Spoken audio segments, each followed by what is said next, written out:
Hello, and welcome to the Calyx. A light snow shower freckles your cheeks. You stand in a field of small concrete monuments, physical remembrances of those now gone.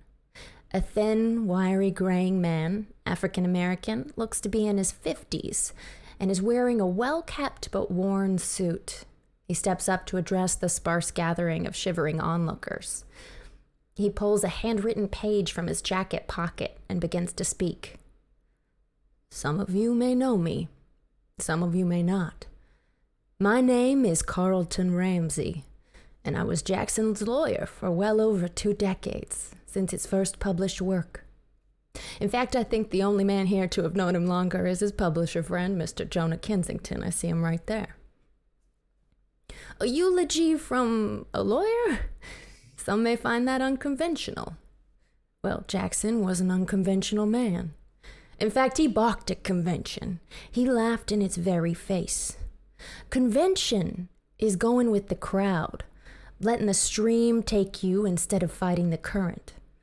Sometimes what leads others down a dark path is when they follow others down a river of injustice. Perhaps being raised an orphan made him see the world differently, through eyes that most of us will never see it through. His only family was his chosen family, all of you here today. Jackson Elias was a man who dedicated his life to shining light where others dare not. He searched the world to expose those causing harm in the name of things unknowable, unseeable, and sometimes unfathomably evil. Because that is what one whose true purpose is to do good in this world does. It brings light where there is darkness. So thank you all for being here today to celebrate Jackson. And my condolences to all who will miss him as much as I will. The smell of his pipe, that incomprehensible but musical way he spoke most every language, and the echo of his hearty laugh. May he rest in peace. That's my Morgan Freeman impression. Welcome to the Calyx. Trying a cold open for the first time. Very exciting. And let me take this moment to welcome you all. I'm your keeper, Becca Scott, and this Call of Cthulhu actual play is sponsored by Chaosium, Inc. The scenario we're wading our way into is Masks of Nyarlathotep. It is a treasure trove of story possibilities. I strongly recommend you check it out, and if you do, you can find that and all the other Chaosium products at chaosium.com. And when you do, if you use offer code CALYXS3 for Season 3 at checkout, you're going to get 10% off, and they'll know we sent you, so please do. Sincere thanks to Chaosium for letting us create this story for you. And now, without further ado, I could not create said story without these incredible players and fellow storytellers who've made these characters fully living, breathing people. I will ask them to introduce themselves, their characters, and if you improved on any skills, because we did a little investigator improvement development phase, then let us know what you improved in. And let's start with Bridgett Jeffries. Wow. So the cold start really took me off guard. I was not prepared for that eulogy. That actually got me. So sorry for the trying to come out of that. That was beautifully done. Hi, I'm Bridgett. My name is Bridgett Jeffries. If you love horror tabletop role-playing games, whether that's Call of Cthulhu, Cthulhu Dark, Dread, Alien the RPG, come hang out with us over at Symphony Entertainment. Which is my gaming group / club dedicated to all things horror tabletop role-playing games. You can check that out at Becca, wow, that eulogy. I am doing my best. I really am. I had my focus on yesterday, and I wrote a whole damn eulogy for you. Jesus, I was like, I can do it. I can you do it. wrote that. It's so God. Look, I really like Jackson Elias. Wow. Yeah. Well, apparently so did Carlton Ramsey, because I'm still like, wow. So you can hire me to write eulogies. It's just let me know. Beautiful. Like I might pre-contract you to write mine because that was gorgeous. So yeah. That's Symphony Entertainment. You can listen to me sob over what a beautiful eulogy that is on the Miskatonic University podcast at mu-podcast.com. And then last but not least, if you are interested for self-publishing your own scenario or your own playable content through Chaosium's Miskatonic Repository, which is their community content hub, Holler at your girl. I can get you plugged in with the other ambassadors, an amazing community. And then just slight plug, the Storytellers Collective class starts again on November 1st. So that guarantees you, if you're committed, to get a full-fledged scenario in 30 days up on the repository. So feel free to hit me up if you have any questions about that at Bridgett. That's Bridgett you walk across with 2 T's at chaosium.com. And damn you, Becca, for that eulogy. I'm so sorry, Bridge, that you It walk was across beautiful. with 2 T's. I was unprepared. I did it because I love you. I All love right. you more. Next up, Paula. Oh, sorry. Popping back over to Bridgett. Tell us about Millie Green. Oh, yes. So Millie Green is a native from Baton Rouge. She was born and raised in Haitian voodoo. She is no nonsense, pretty straight to the point. She uses her charisma to get her out of as many situations as she can, and if not, she'll lockpick her way out of them. Heck yeah. Oh, and that was the one skill I was not able to increase, unfortunately, was my lockpicking. But she did get better at fighting brawl, so that might help because right now I'm leaning on Peterson's gun and Joe's butterfly knife. So well, maybe you'll get to punch someone today. We shall see. What about Paula Deming and Peterson Langley? Hi, yes. My name is Paula Deming. I make board game sketch comedy called Things Get Dicey. I contribute to the YouTube channel Watch It Played. I actually have a video. If I can get it uploaded after this, I'll have a video going up tomorrow of a solo playthrough of Chronicles of Crime 2400, which I'll say is my favorite of the series so far. So you can check that out. I also am in some podcasts. I do a board game comedy podcast called This Game is Broken, and also a paranormal comedy podcast called Death by Monsters. And I'm here playing this game, and I'm so excited about it. Peterson. Peterson Langley is a doctor of medicine and a firm believer in science, and just wants to find out the truth about whatever's happening here. Who killed our friend Jackson? I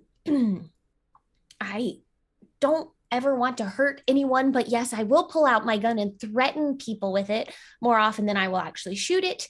And I have very confused feelings right now about Joe, who is with us, and I don't really have time to think about it at the moment because I'm actually spending all of my time trying to shove down my emotions about being at a funeral. So, yeah. Amazing. And last but not least, Gina DeVivo. Hi, I'm Gina DeVivo.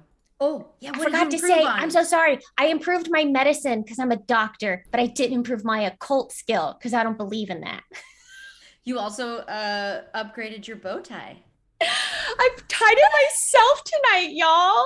We are so proud of you. Y'all don't know the 30 minutes before showtime last week that and was Paula the 2 hours melting down. During like the whole episode. Okay. But I've learned now, so here we are. I'm very proud of it. I'm it looks very great. impressed. Thank you. Okay, Gina, what you up to? Well, there's me, and you can find me online at Pocket Gina and all the things.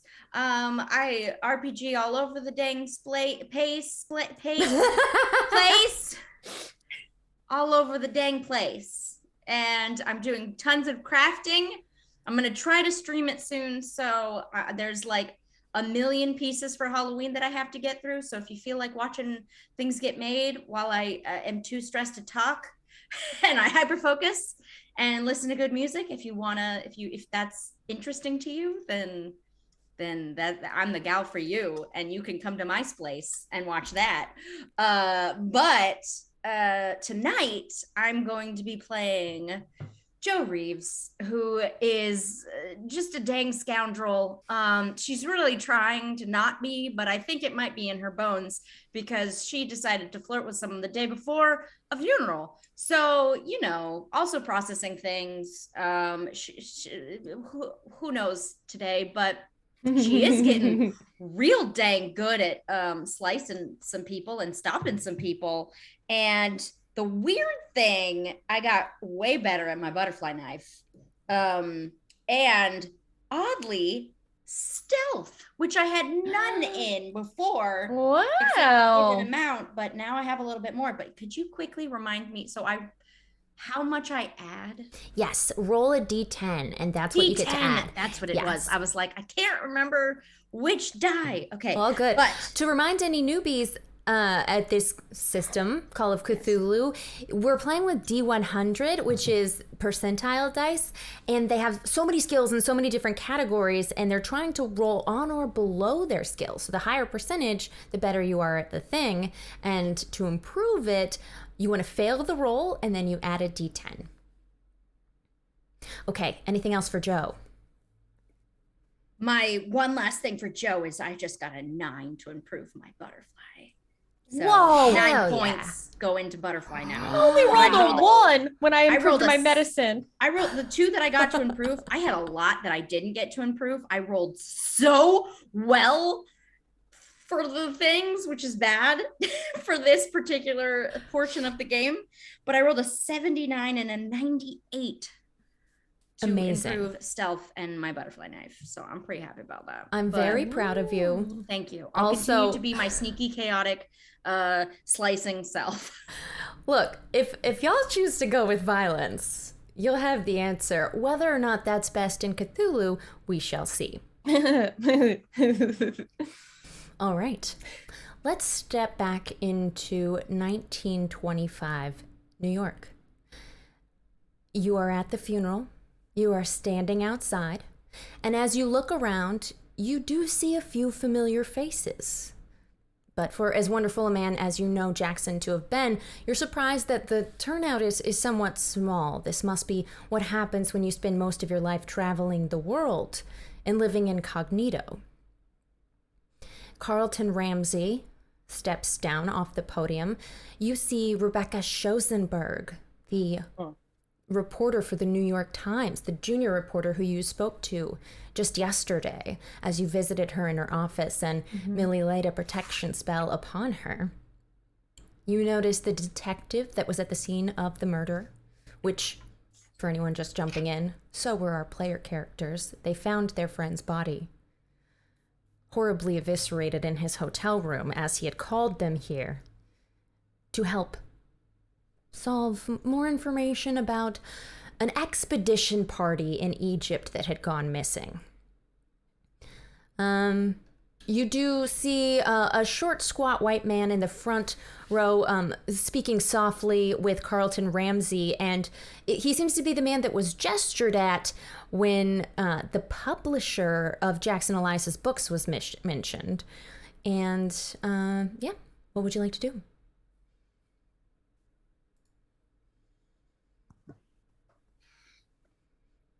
So,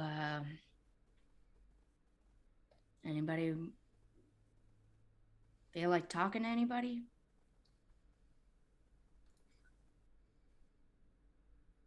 No. But that doesn't mean we shouldn't. Keeper, I have a question for you. Is his body here? There is a closed casket, and graveyard workers are currently lowering it into the ground.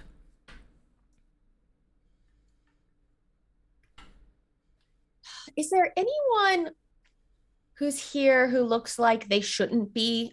Maybe they're like, in that maybe stereotypical way, standing off from a distance, like watching, like against a tree. Yeah, or anything like that. Can I do like just a look around and see if it feels like anyone's here who isn't here because they're mourning? Please roll for spot hidden.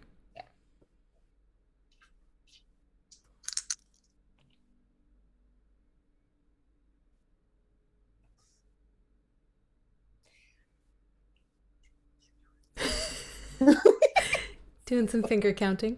I will. You know what? I'm going to spend some luck points, 5 of them, to just get a regular success because I really want to know. And if no one's here, no one's here, but I want to know. So, that's I have so little luck.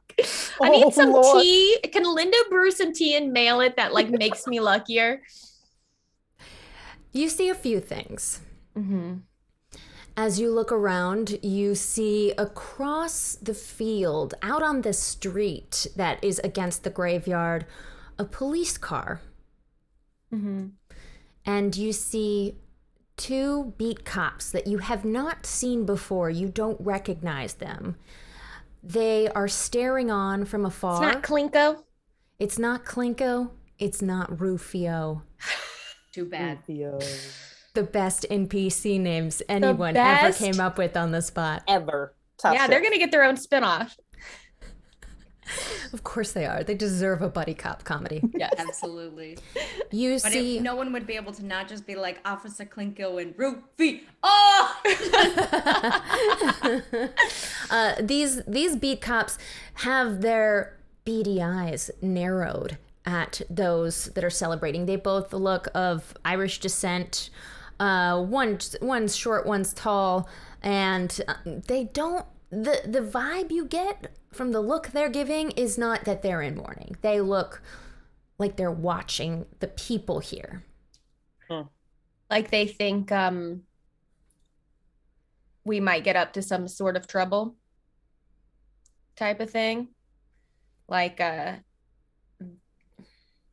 do they seem racist is what I'm trying to get. Like, is it that kind of a watching? Like, do you know what I mean? Roll for racism. Roll for psychology.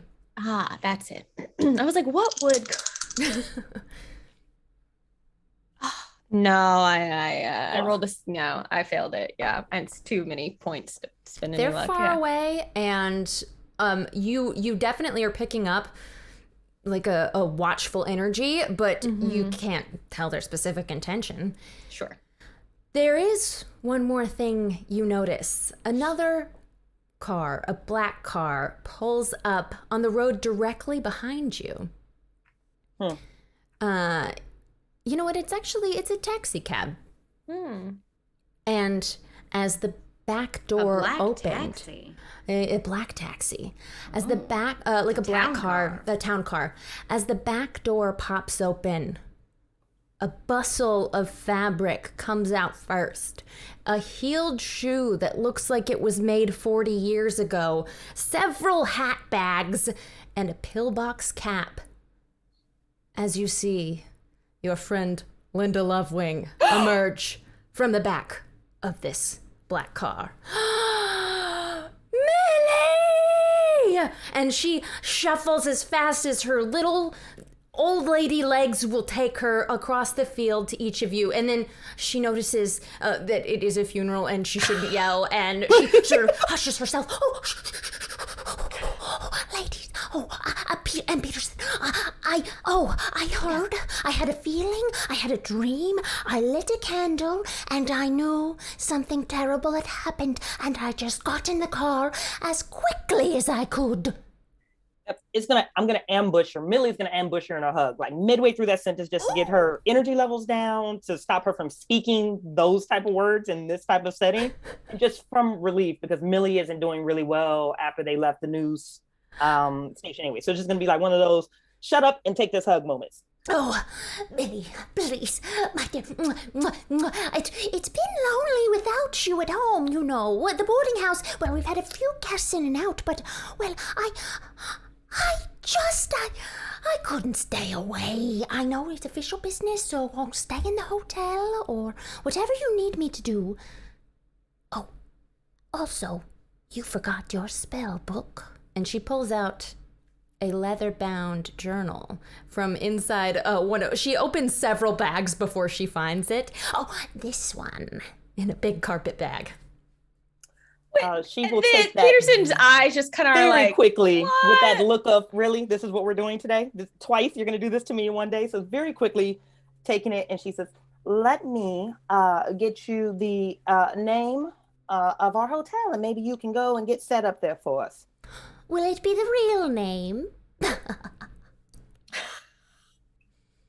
Linda, we would never Linda, send my you love. on a hotel goose chase. Well, I had some messages of what you were up to. Let's just say. Oh, and tea for everyone. And she opens up her carpet bag and has jars of steaming hot somehow tea that she hands to each of you. Tea in a mason jar. Never mind. Witchcraft, perhaps? She looks around. No one seems to be noticing. Oh, thank goodness. So we're not attracting attention right now. When I take a sip of the tea to appease Linda, but then I kind of tug at my collar a little bit to show her that I'm still wearing the witch talisman that she gave me. Just in case we run into any witches. Joe, that's not to keep you safe from witches. I know. It's to let them know that I'm involved. Well, have you found any? No. I mean, not that I know of. Have we? I'm staring. Not to my knowledge, at least to my knowledge. Okay, good. Okay, Millie says no, so no. So far in this scenario, you've spent a lot of time with each other. You met some murderous cultists. Your dead friend, Hey, a we reporter. like each other. I don't need A anybody reporter else. and a hot musician. It was Yeah, let's not forget musician. about art. I feel like I've missed a lot.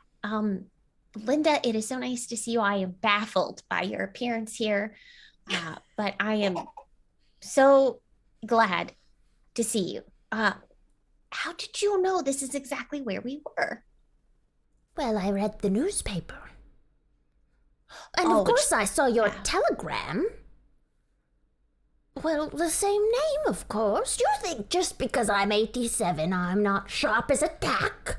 Oh, no, Linda, we would never imply as such. I need a nap. Why don't you go back to our hotel? I will, I have in my pocket like a card from the front desk of the hotel. I'm just, it's practical to be able to reference where you need to go back to just in case so I have them so I can always be like, wait, what was the address? And that would be the Broadway Central Hotel, 327 Broadway in Tribeca. The Broadway Central Hotel. Here's the information. Why don't you go there? You can check into your own room or one of ours. It's whatever is your comfort level. And I'll stay in Millie's room. Millie? I would not have it any other way, Linda. All right. Thank you We for can coming. find you there later after we're done here. All right then. Right. Well, I'll just be there. And, please give my condolences to the family. Yes, of course. And she bustles off. Yes, her ma'am, we town will car's do. still there. How is she? Is she just gonna walk? How can she afford a town car from all the way out there?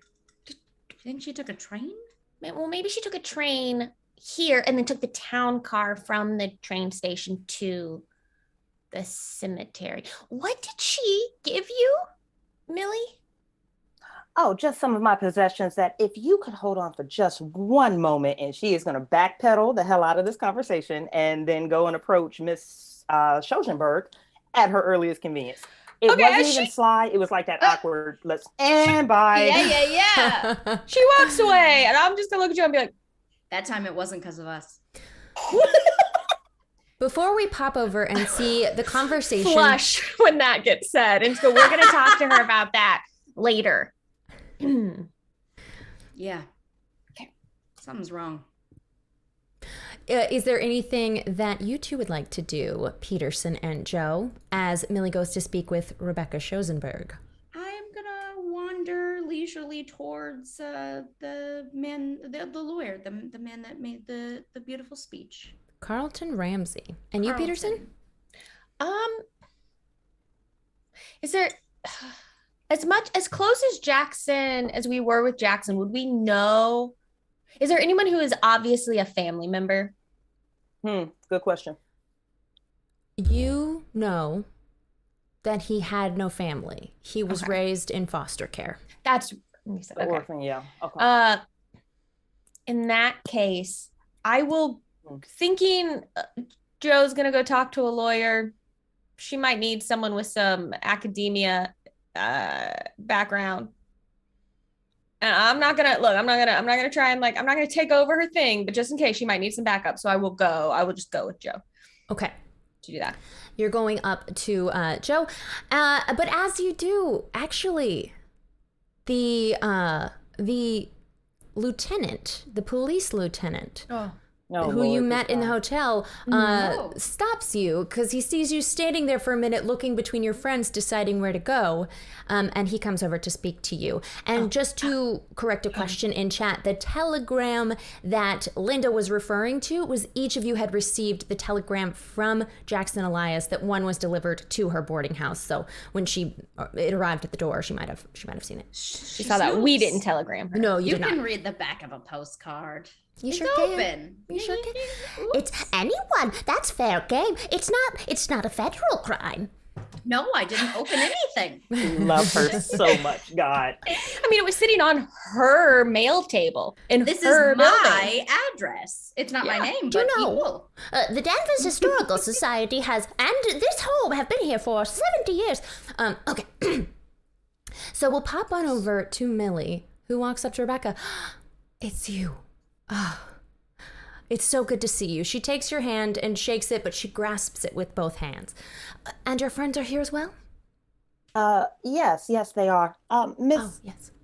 Miss Schoenberg, I don't know you particularly well, and you don't know me particularly well either. However, I have something that I would like to give to you as let's say, an extension of my trust for you. And she'll fish around the book to a silver envelope that she'll hand her. A silver envelope? Not a silver, sorry, a sealed envelope. Oh, okay, got Apologies. Just a sealed envelope. She says, or Millie will say, this is everything that I could currently compile on what we know about this particular case and the killing of Jackson Elias. It is going to include some symbology that you may or may not have come across. It is going to come across it is going to include some information on the individuals that we witnessed mid-killing, which was very unfortunate. It's a full disclosure from my end, but it comes with a warning, Ms. Schoenberg, and I'm going to say this as directly as I can. You are a white woman hopping around Harlem, reporting on stories that law enforcement doesn't want you reporting on. I already know that you're fully aware that this is a threat to your career professionally, but it could also be a very real threat to your life. So I am going to give you this information as an extension of trust, but also as a warning. Are we of a like mind? She looks at the envelope and looks back at you, taken aback. I understand completely, and to a reporter, sources are everything. I want you to know how sincerely grateful I am for this. Oh, darling, I'm not a source. You should consider me a friendly acquaintance. And she'll palm her that envelope. Well, Miss Green, I hope you don't mind that I had already put you in that category. And in return, I too have done something for you. I've called up to Sing Sing Prison and put you and your friends on the visitors list to visit Mr. Adams, or Hilton, he told me to call him. That, Miss Schoenberg, is a mighty fine favor. Much obliged. Thank you. It is the least I could do. She opens the envelope and peeks inside. Yes. Carlyle. Yes. I don't know if you know an Officer Klinko, but, well, I may have wrung some information out of him over a drink last night, and he told me that there was information of the Carlyle Expedition in the desk drawer of Mr. Elias's hotel room. So I did some digging, no archaeology pun intended, into, well, this Carlyle Expedition. Do you know much of it? We are just barely scratching the surface. We were rather distracted by the events that unfolded yesterday. Yes, of course. Well, since you've given me your information, I'll give you mine. And again, I will heed your warning with all sincerity. It seems that this expedition, they had 5 members by most accounts, though 6 by some. There was a complete disappearance without a trace for many, many months of the entire party. They were in Nairobi and then Mombasa and then gone. So naturally the sister of the millionaire playboy, Erica Carlyle, she traveled to this Nile Valley and wanted to find out what happened. And she did. It was all written up in the paper, you see.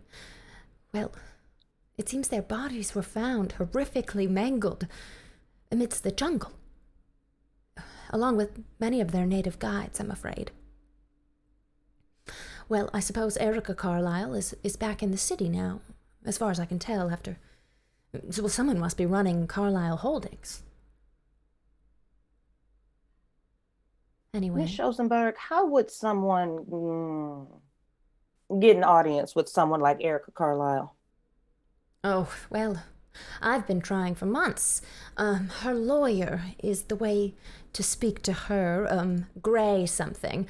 Yes, he's from a local law firm. Oh, I'll find the name and I'll get back to you. I'm sure it's on the tip of my tongue. I would very much appreciate that. While you're on your investigating, and again, I won't tell you again, just to be as careful as you can you cross-reference to see if any of these murders in Harlem had anything to do with the Carlyle Expedition? I am drawing a disconnect there that I cannot seem to connect. Oh, well, that's a great question. They seem to be unrelated mysteries as far as I know, but, well, given what Klinko told me, that must be what Jackson Elias was looking into. Maybe he was murdered for that reason, and maybe not. That would be our inclination. We were brought in actually to assist him with that particular investigation. Were you? Oh, well, then I'm happy to offer any information, but everything I know I found in newspaper articles. Understood. Bradley Gray, that's his name. Attorney? The law firm Dunstan, Whittleby and Gray. Yes, she's the representative that one must go through to reach Ms. Erica Carlyle. Fantastic. And Ms. Schoenberg, to avoid any suspicion from nosy eyes, I am going to resign myself from this conversation. I am incredibly sorry for your loss, but I am very appreciative of your efforts. Absolutely. And as you say, eyes watching eyes, you can feel those beady eyes of the beat cops that had been on the street behind you looking at you. Meanwhile, Joe Reeves has made eye contact with Carlton Ramsey, the man who gave the eulogy. He sees you when you see him, and he walks toward you as well. Hey, that was beautiful. I'm Joe. The safari clothing and the hat, unmistakably, you must be Joe Reeves. Jackson spoke of you. He takes your hand and shakes it. That's nice to hear. I was planning to seek you out, in fact. Oh, yeah? That's right. Well, Jackson, he visited me last week. Well, there'll be a reading of his will, and I'd like for you to come to my office for that. Okay. Not just you. I assume you're familiar with Peterson Langley and Millie Green? Yeah. They're one of the 15 people that came. So, Yes, they also, best be at this reading. Okay. If I'm allowed to ask, did he update the will a week ago with you? You have a way of knowing things, don't you? Yes, Brilliant that's right. question. That's right, he did update his will just recently. It's almost as if he knew. Between you and me, I think he might have. He was definitely, Jackson liked to stick his nose in things like we all do. Boy, don't I know it. I always told him it would get him killed. I just really hoped it wasn't actually true. Yeah. I'm sure that's what all the people that love about us say too. You been keeping out of trouble? Me? I hope you don't mind me asking. I can get Sure. mighty fatherly mighty fast. No, it's nice. The only person that asked if I've been in trouble is Linda, and she's the one that's more devious than all of us. An old friend back home. Yeah. She's me. I'm okay. Yeah. Staying. No. The answer is no. No. Not doing good. I know the feeling. Yeah. There's some bad things happening. I mean, we're gonna try to find out what happened to Jackson, but it's messy, and I don't know how to piece all of it. So much of it is so close, It's like, I'm sure with yeah. What did he ask you to keep any documents secret or anything? I know he had his will, but did he? We had a bunch of papers from his hotel room, but Yeah, he gave me a thing or two. Some things he asked me to hold for safekeeping, just in case. Hey. Along with a letter. It's sealed. It's, well, for the reading of his will. Okay. And that's next week? No, to be frank, I could arrange it anytime the three of you would like. Oh, that's... To be quite honest, you're the only ones mentioned in his will.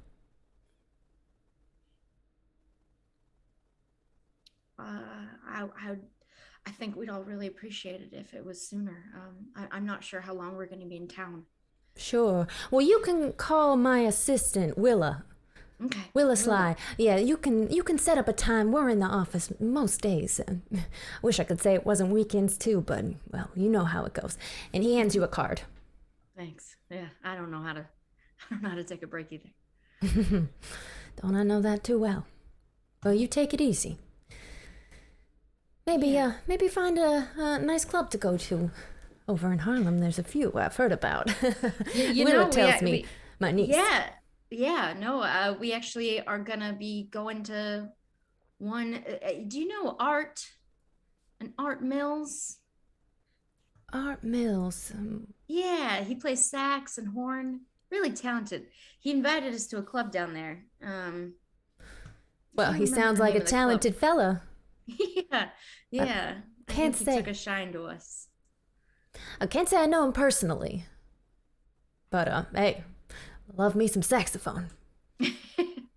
Well, if you ever see him, you tell him Joe Million Peterson sent you. All right, I'll look out. Well, thank you, Joe. I've got to give some condolences to some friends. Sure. Thank you. Yeah. And he walks off. Meanwhile, Peterson, the lieutenant detective, kind of walks over to you, but doesn't make direct eye contact. He kind of has that way about him where he's looking like he's watching you, like he sidles up sideways, and then he, out of the side of his mouth, says, "Doctor." Lieutenant? Do you have a moment? Uh-oh. Sure, of course. Should we be looking like we aren't actually talking to each other? Probably for the best. Okay. I will pull out my journal and act like I'm like taking notes about watching the whatever's going on at the funeral. And so I'm not even looking at the lieutenant at all. Your associate, Joe Reeves, was it? Yes, I tried to contact her at the Roosevelt's, but desk clerk said you weren't in. Oh, yes, we've been out and about. It's her first time in the city, actually, and so we've been doing a lot of sightseeing. But we need to be better at making sure we're checking our messages at the front desk. Just roll for fast talk, just real quick. Don't worry about it. Don't worry about it. Just do it. Come on, Peterson. Just do it. Come on, Peterson. I have no skill in this at all.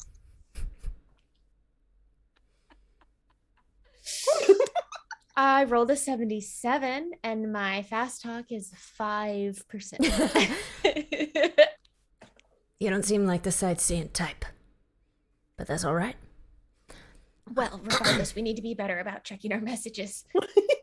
And I need to get better about park the car and have yada yada. He's got a New York accent. All right, here we go. All right. Anyway, The car, yada yada. there's something else I wanted to tell you folks about.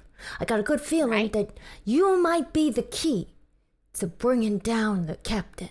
That son of a gun. Robson. That's right. I thought of a name. Yeah? The gentleman who identified that strange marking on your friend's head. Yes. Yeah, that's right. He looked at it. He looked at the other bodies. He was a doctor, too. That's why I thought you might be interested. Oh, Yes. someone walks by, and so he pretends he's, like, looking at a patch of grass. I'm like futz with my bow tie. You guys are flawlessly subtle. Yeah, with that failed fast look talk. at that fancy piece of grass. It's Oh, my bow beautiful. tie. It's feeling a little tighter than normal. Jeez, oh, jeez. Just standing here whistling. Oh, boy. Back to back with the person I'm definitely not talking to.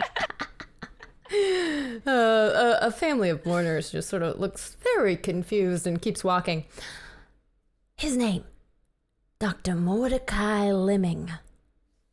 Dr. Mordecai Lemming. That's right. I don't know much about the fella. He knows about these folklore and the like. And anyway, he said it was an African death cult, was what he called it. The symbol. Mm-hmm. Anyway, that's what I remembered. I remembered it because Robson seemed real angry about this guy. He said he's just a quack with too much time on his hands. Huh. That's what made me think. I talked to the guy. Couldn't get anything out of him. Sure. He's somewhere in town. Do you know where we could find him if we thought maybe we could get something out of him? Yeah, I talked to him. He's living in the Murray Hill Hotel. It's over on 40th and Park. Okay, great. East side. Sure, I'll look it up on a map. I'm not very familiar with the city and the how it's all laid out. I know it's on a grid. And you believe that Robson is maybe involved in either a cover-up or perhaps in these murders directly? I would never say something like that about my captain. But would you think it without saying it out loud? He turns, makes eye contact with you for a second, taps his nose, and then turns away and starts walking.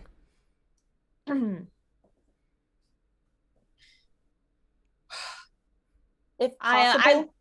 Oh, go ahead. Sorry. I was going to say, I look to see which other one is done in their conversation to go over to them first, or see maybe if we're all done at the same time.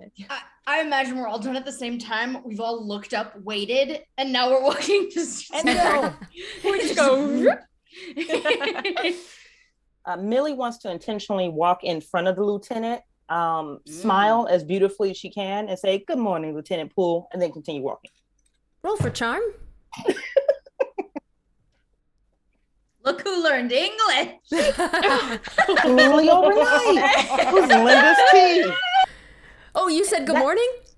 in English. Like she looked him dead in the face, like, "Oh, good morning, Lieutenant Poole," and then she wants to keep walking. Thank you, Gina, for catching that. Yeah. How'd you do in the charm? Being a smartass. That is an odd 9. Oh wow! He Extreme success. his jaw Very drops and he says, "I knew it." She'll throw him a wink and then go catch back up with Peterson and Joe. He just stops in his tracks and stares after you, flabbergasted, but he's not angry. He is, in fact, sort of, I coulda, why I oughta, I knew it the whole time. She didn't have me fooled for a second, not a second. But then he glances over at the beak cops leaning against their cop car, and he abruptly turns and walks the other way, out of the graveyard.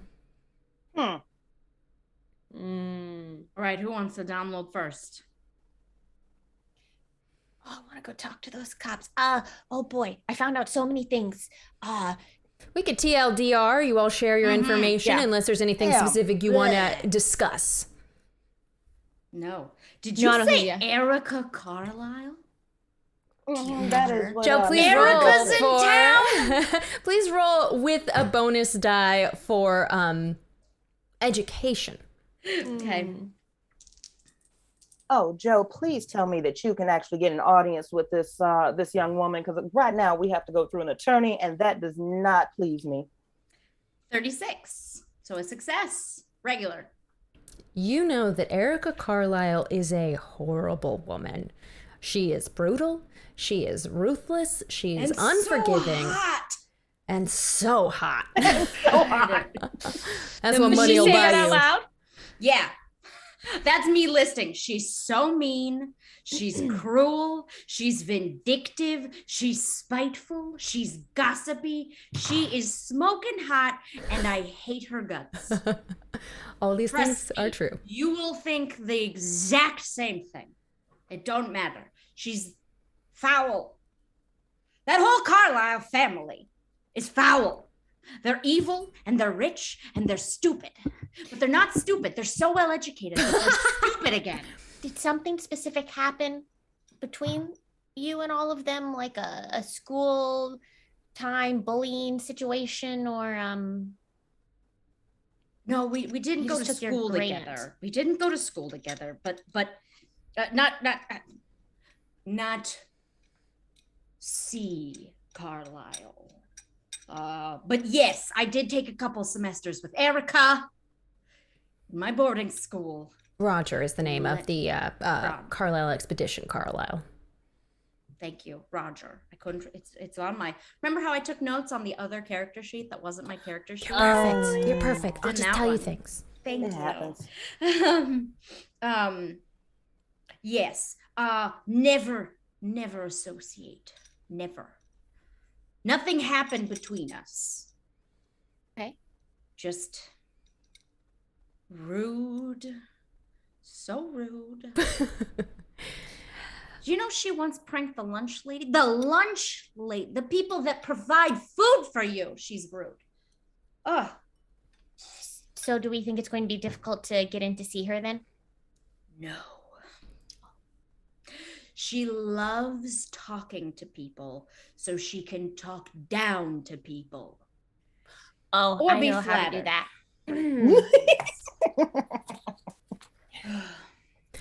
I will Trust me, say, the more impressive you look, the more she's gonna have fun ripping you open. I will say that, Joe, with that great success on your no roll, you definitely have the number to the Carlyle estate, and you'll get a bonus die on your credit rating when you all decide to call. So you have a number of venues you could pursue, but there is one more person as the crowd starts to disperse, as the final bit of dirt has been packed over the coffin in the ground here. It is the squat, older white man, square jaw, balding pate of sort of reddish hair on the sides, reddish gray now, and the pince-nez spectacles, the kind that just pinch your nose. With he shuffles over to you, and his eyes look sort of red and puffy, like he hasn't had much sleep, or maybe has been crying. And Jonah, Kensington. Friends? Yeah, Jackson's, sorry. yes, of Was I course. speaking too loudly? I got worked up. No, I just heard very hot and very mean, but I wasn't eavesdropping. Wow. Yeah. Anyway, Obviously not talking about our dear friend. I'm not saying that's that never Jackson was hot and mean. I just wanted to clear that up. an attractive fellow to be sure, but I would never hurt. Never. Well, not mean. Anyway. Mm-hmm. I am the publisher of Prospero House. I imagine maybe you've got a few copies of Jackson's novels, yes? Yes, of course. Yes. Of course. Can I ask you, actually, did you know anything about what Jackson was currently working on? Is there anything that made you feel like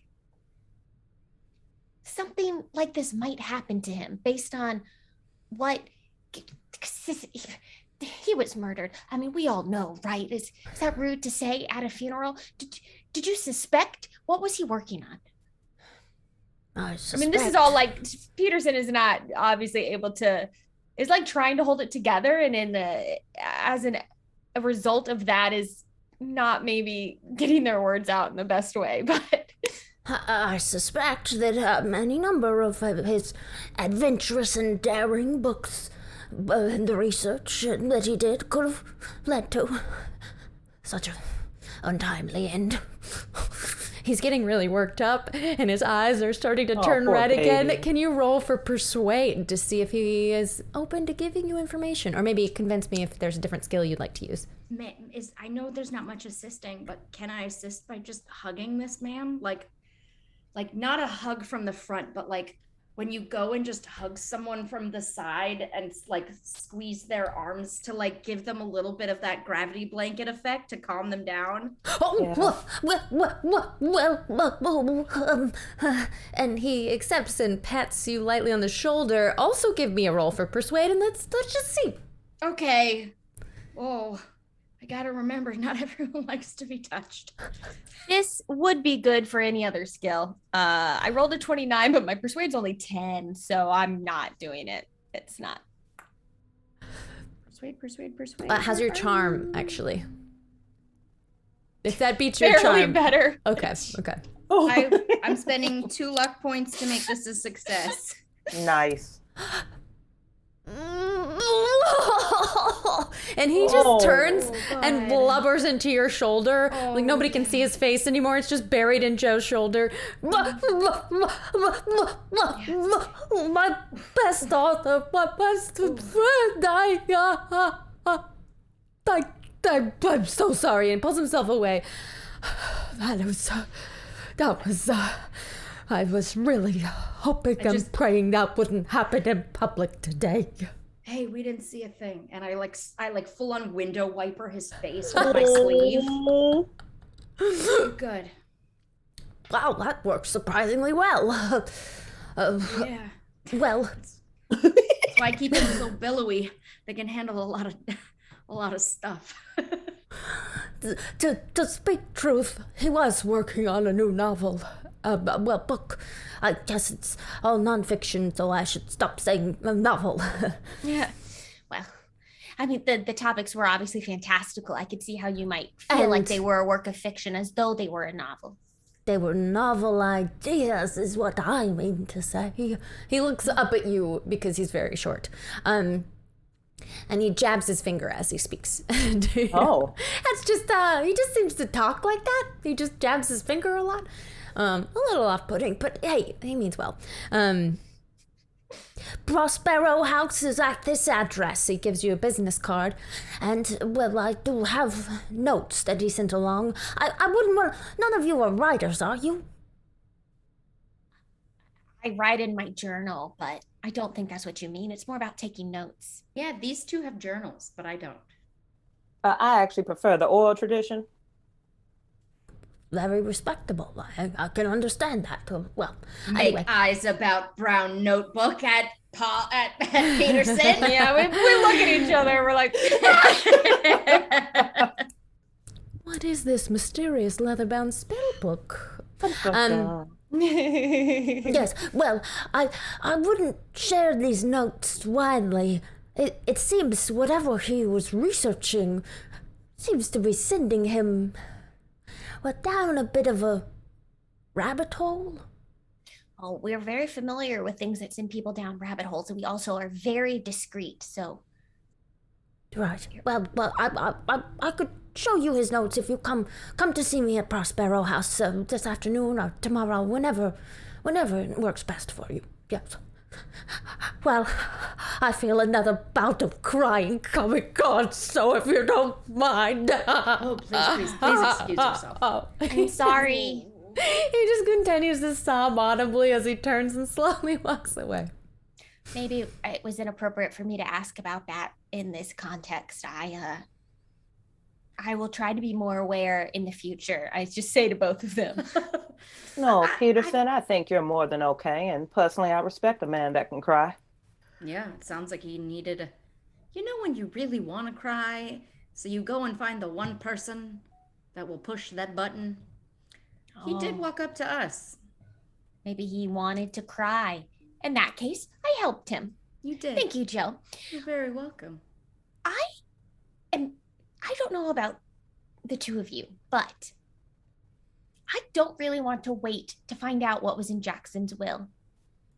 How soon do we think we can get that will read to us? He said immediately if we need it. I told him we might not be in town very long. He said we're the only 3 people in it, so it's when we need it. There's a letter. There's a sealed letter for us, so it must be very important. There might be information in it that helps guide our next choices of who we talk to and what we do to figure out why Jackson. If Jackson knew possibly that this might happen to him, it almost feels like he asked us here so that we would find him, so that we would be at his funeral, so that we would receive, not because he actually thought that we would be there while he died, but because he wanted us to, as quickly as possible, get the information he was trying to leave for us. Yeah. Charismatic and clever. That is one thing we can say about our friend. Yes. You could either flag down the man you see walking away along with his assistant, or you could show up at the address written on the card. It is a weekday, so it might be fair to assume that they're heading to the office. Hey! Carlton! He turns around, his assistant follows, they send you the address, and we cut to... Oh, no, do you mind if we can we ride with you?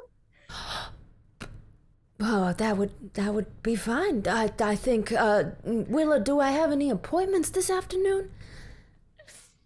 You've got one in a few hours, but I think it would be all right if we did the reading now. And you see a young woman who looks, shares a lot of her uncle's attributes, thin frame, sort of like a medium cocoa-colored skin, and just stunning. She is like jaw-droppingly beautiful. She looks hardly more than a teenager. Okay. Come on. And they are walking, actually. It seems to be rather close to where you are. So they walk you back to the office, let you in. It's in a building, and the door that they open, it says Carlton Ramsey, attorney at law, and there's just a small anteroom and then the inner office. Mm-hmm. And there's a few chairs in the anteroom. Willa sits down at her desk and starts immediately bustling around papers, and Carlton leads you into the room and leaves the door open so Willa can hear. Please have a seat. Yeah. And there are enough chairs for everyone. Thank you so much. I know this may seem uncouth to immediately after burying our friend be discussing things that were left in a will, but I believe that his wish would be for us to have all of this information as soon as possible. So thank you. Not at all. It was burning on my mind fulfill his last wishes. Oh my God, I almost dropped my wine. To fulfill his last wishes as quickly as possible. So I I completely like your style, understand. Carlton. Desk wine. That's right. It's a long day. Understood. Say It no has been a more. long day. All right. So he sits you down. He pulls out a pair of spectacles that he had pulled out when he gave his speech and begins to pace as he tells you a bit about what was left behind. Yeah. Now, Elias has given me the full power of attorney. I was given the authority to liquidate his assets. He instructed me to use these assets, which are rather plentiful after his travels in Peru, and the pyramid that he excavated with some friends. He wanted to start a fund, and this fund would be for any of his friends that he met in his travels, and that, well, you all in particular, but if any other friends you'd wish to include, or I have a few other names, could also become a part of, well, what he's about to ask. I will make disbursements from this fund to, well, you know what, maybe it would be best to just give you this letter now. And he hands it to whoever is standing closest, and I will have one of you read it, whoever has it open, and roll 20 right now, and here we go. Now, this pen is hard to see, but if you scroll down, it is just in regular font. And I will show the audience as well. Who would like to read? Don't all jump at once. I can do it unless someone else would really like to. He hands the note to Peterson. Greetings from beyond the grave. By now, you know that all I've really left you is a whole heap of trouble. If I were still around to have an opinion on the matter, I would understand if you decided to walk away from it all. Hell, if I'm dead right now, that is a good indication I should have done the same. But you know me too well, and I know you too well. If you were the kind of people who always did the sensible thing, we wouldn't be such good friends. Now, I would like to, at this point, raise the point that I think I am the most sensible of the three of us, I think. That's largely debatable, darling. Please keep going. Fair enough. You brought that up out loud? Oh, for sure. Oh my God. Okay, yeah, you say that, and Joe just kind of. It's not me.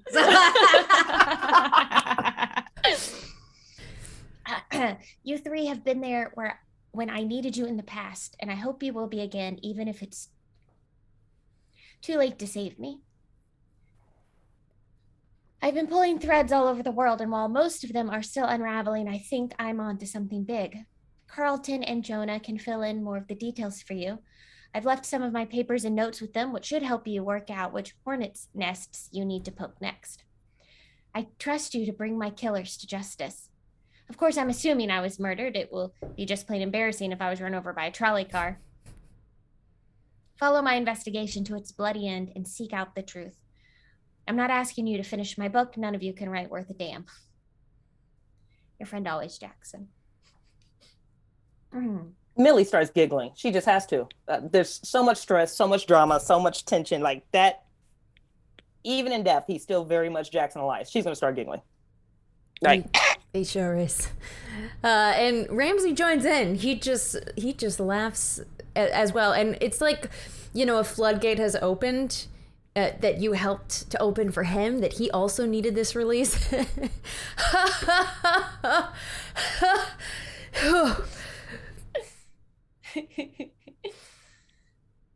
Well, what is this hell he wants us to get involved with?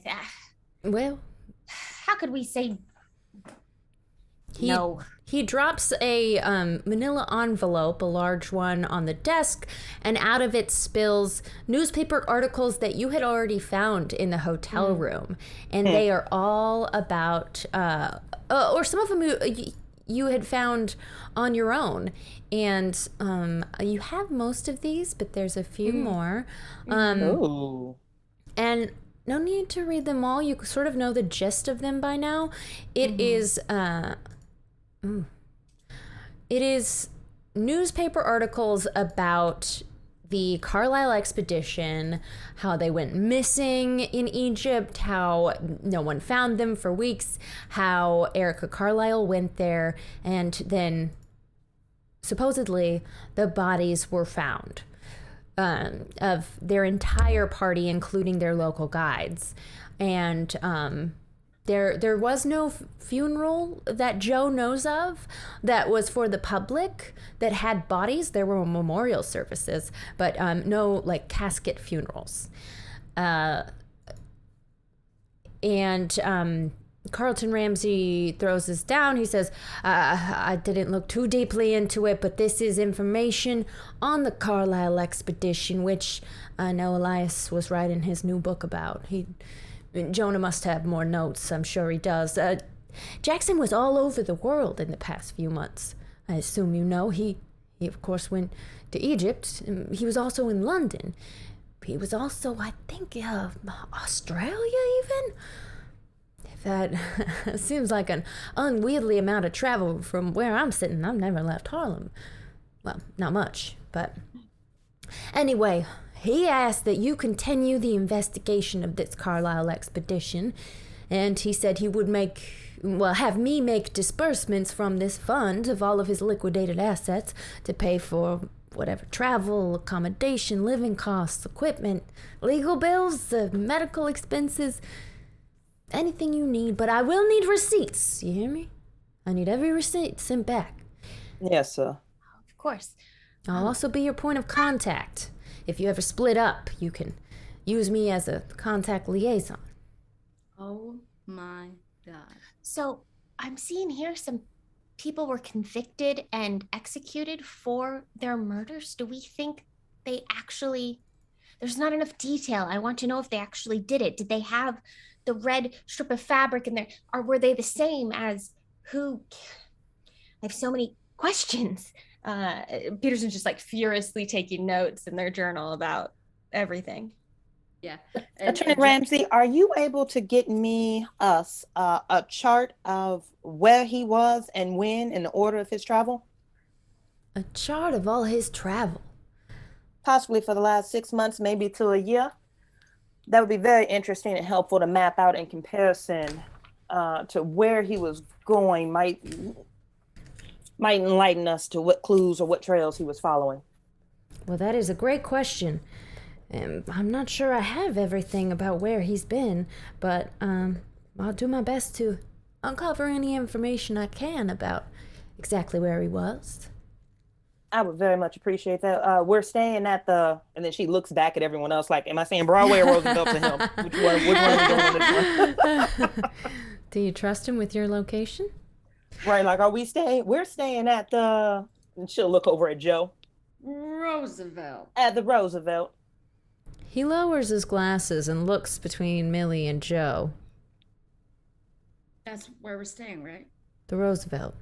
Noted. Is it? No, No, we're staying Broadway. at the Broadway. I meant to say the truth. I meant to say the truth.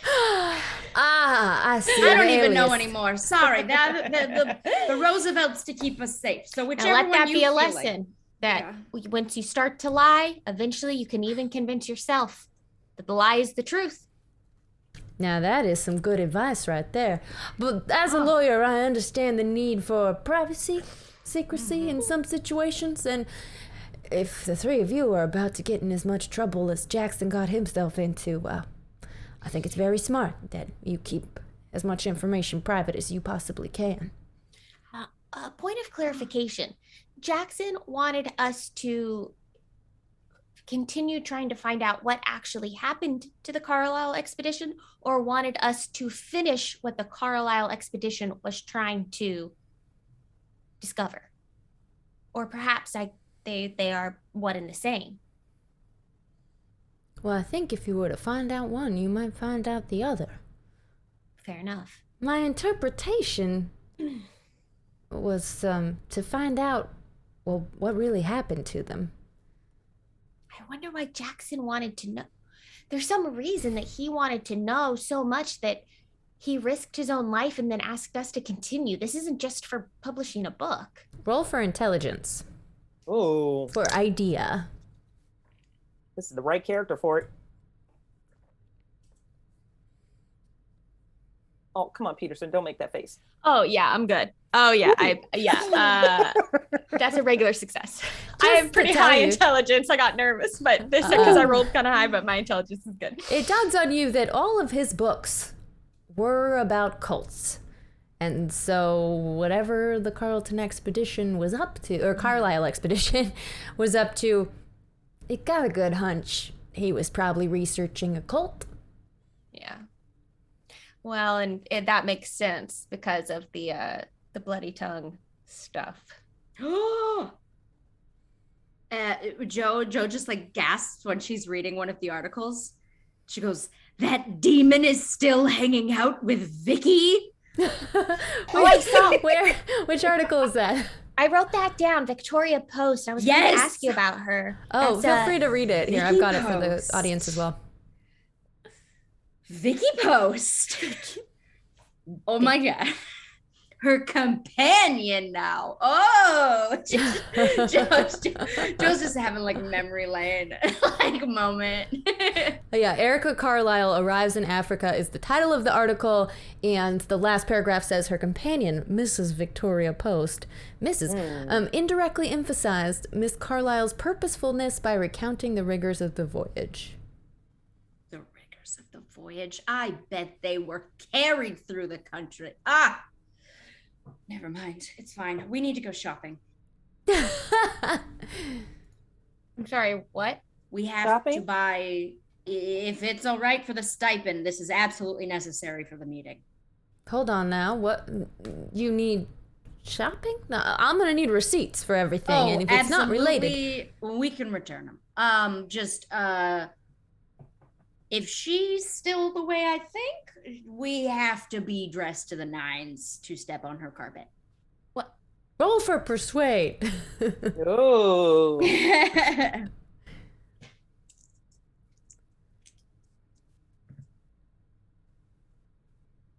Persuade. Hey! Success. Well, Nice. if you think that's what's necessary to follow up this case, all I need is receipts.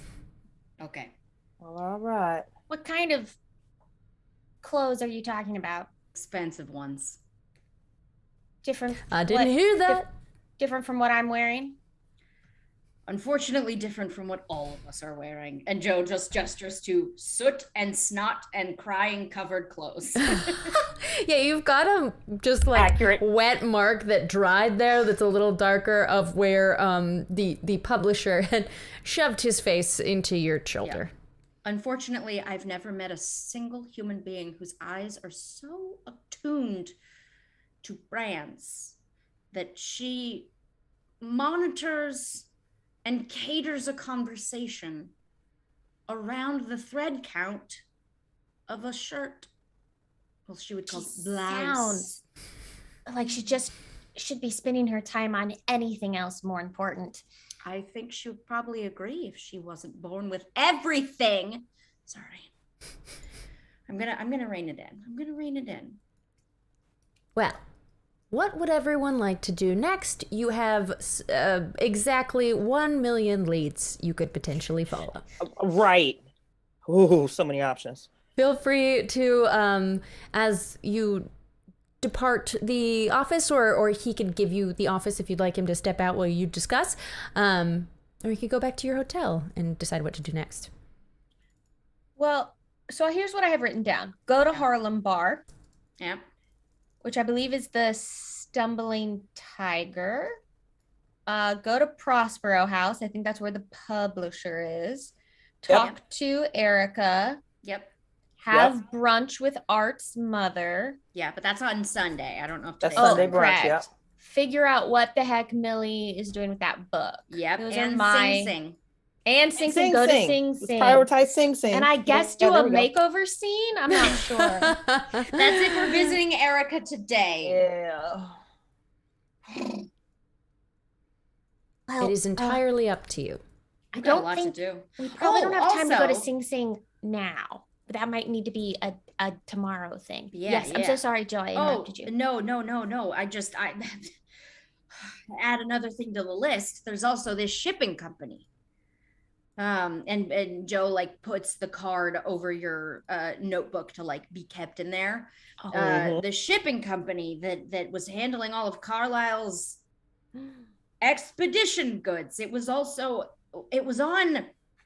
one of the guys, right? It was on. Yeah, that's where I got it. I got it from the guys, the bloody tongued guys. Emerson Imports. That's right. Yeah. Emerson Imports. That's right. Silas. Nikwanet. Not sure how to say his last name. Silas. Yeah, Silas. That's right, Silas. Might we also add to the list this Mordecai Lemming? Oh, yes, of course. We have to talk to Mordecai. I didn't number that in my list, and so I missed it. Okay. 6. I hate to say it because we're in danger. But do you want us to split up? Millie's head drops. I just wish there was a way we could stay in communication throughout the day. Well, nothing like that exists. How deeply do you wish that, darling? Just as a point of reference. I wish it very deeply. Noted. That's cryptic, Millie. Very cryptic. Well, I don't want to say... Interested. If you are still in the lawyer's office... I was going to say, it's a conversation we should not leave. here. Bye, friend. Willa... Sorry. These are very comfortable armchairs.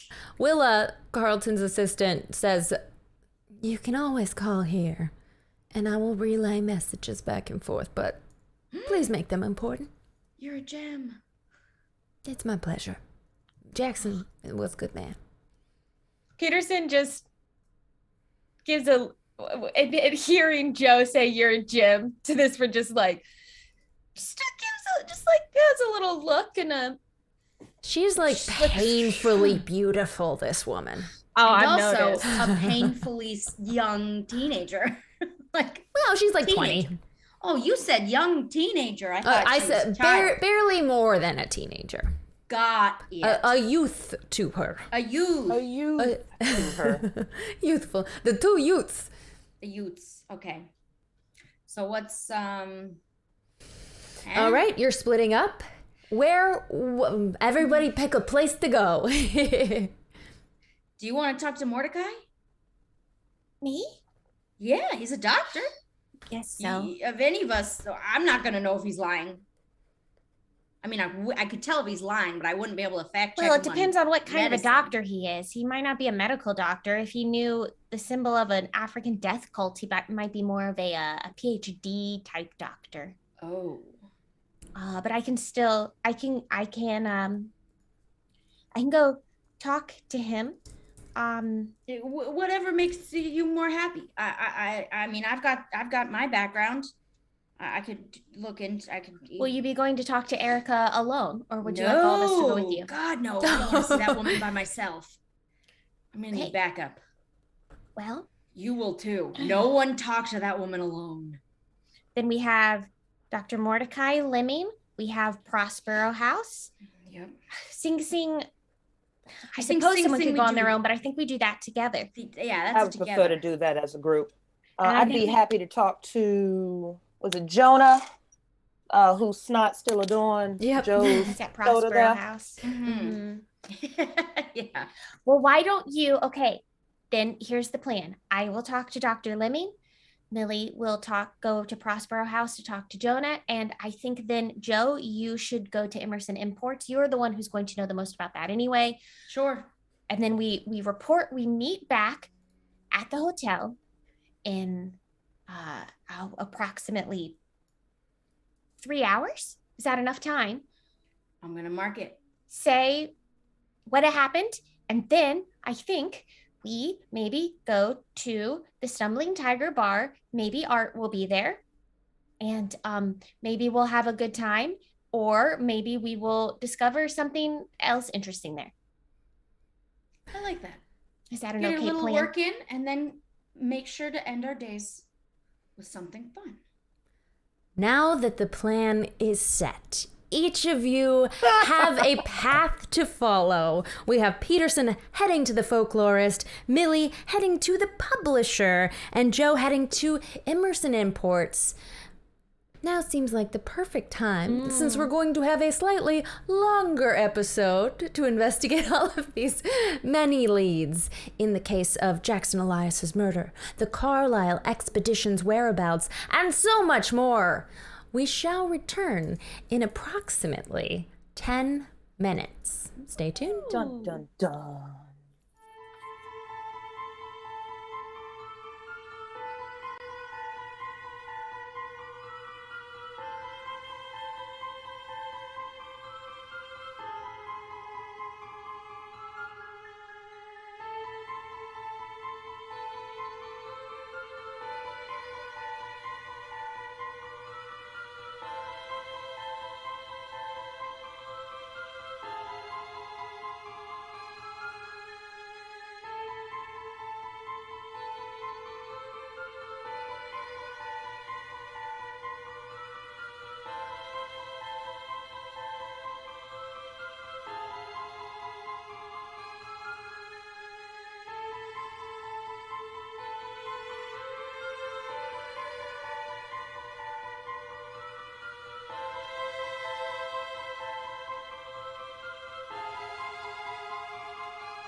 Welcome back to the Calyx.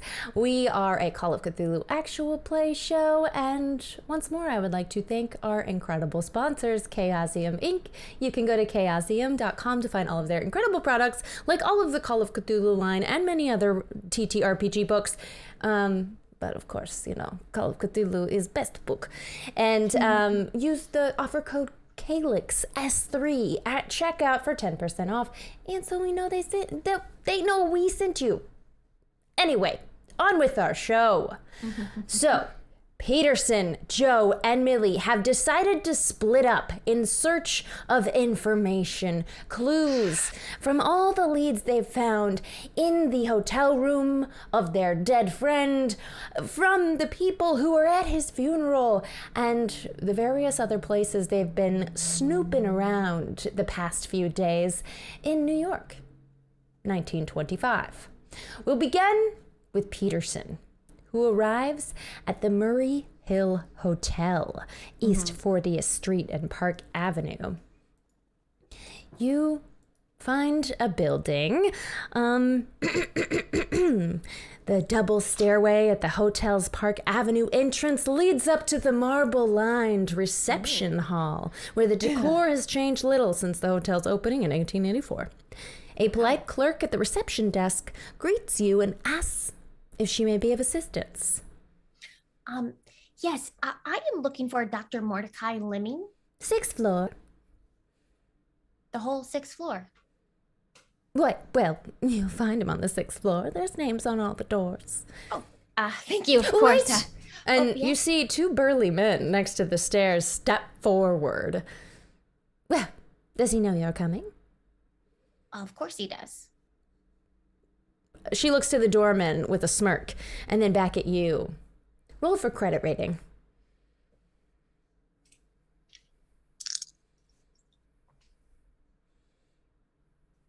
16.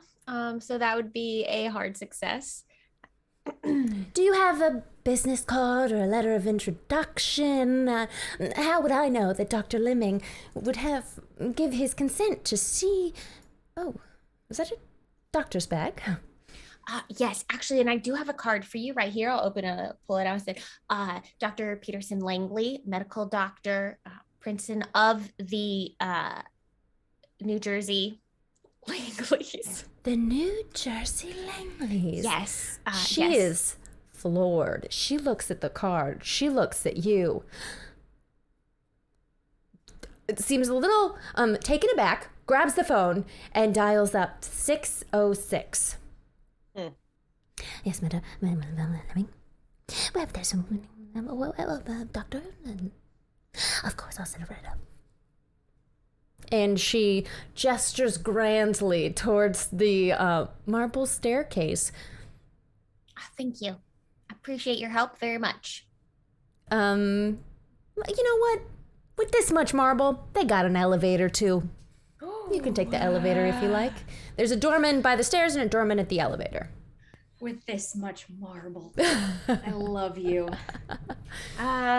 Peterson will take the stairs. Looks at the elevator and goes, I'm not so sure. I'll take the stairs. Excellent. You take the stairs, you come to room 606, and as you knock on the door, he is actually waiting for you outside his apartment door, and yes.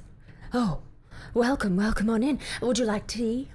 Oh, yes, that would be lovely. Thank you. Do you like the Dr. Rococo style? I had the walls detailed, and the ceilings too. Oh, it's all right. It reminds me a little bit of my mother's sitting room. But we won't go into the psychology of my feelings about that. Yes. My book collection, you must have noticed. I've been, of course, collecting all my life. What reputable folklorist would not? Well, of course, that is indeed what makes you a folklore. So that is what your PhD is in, folklore.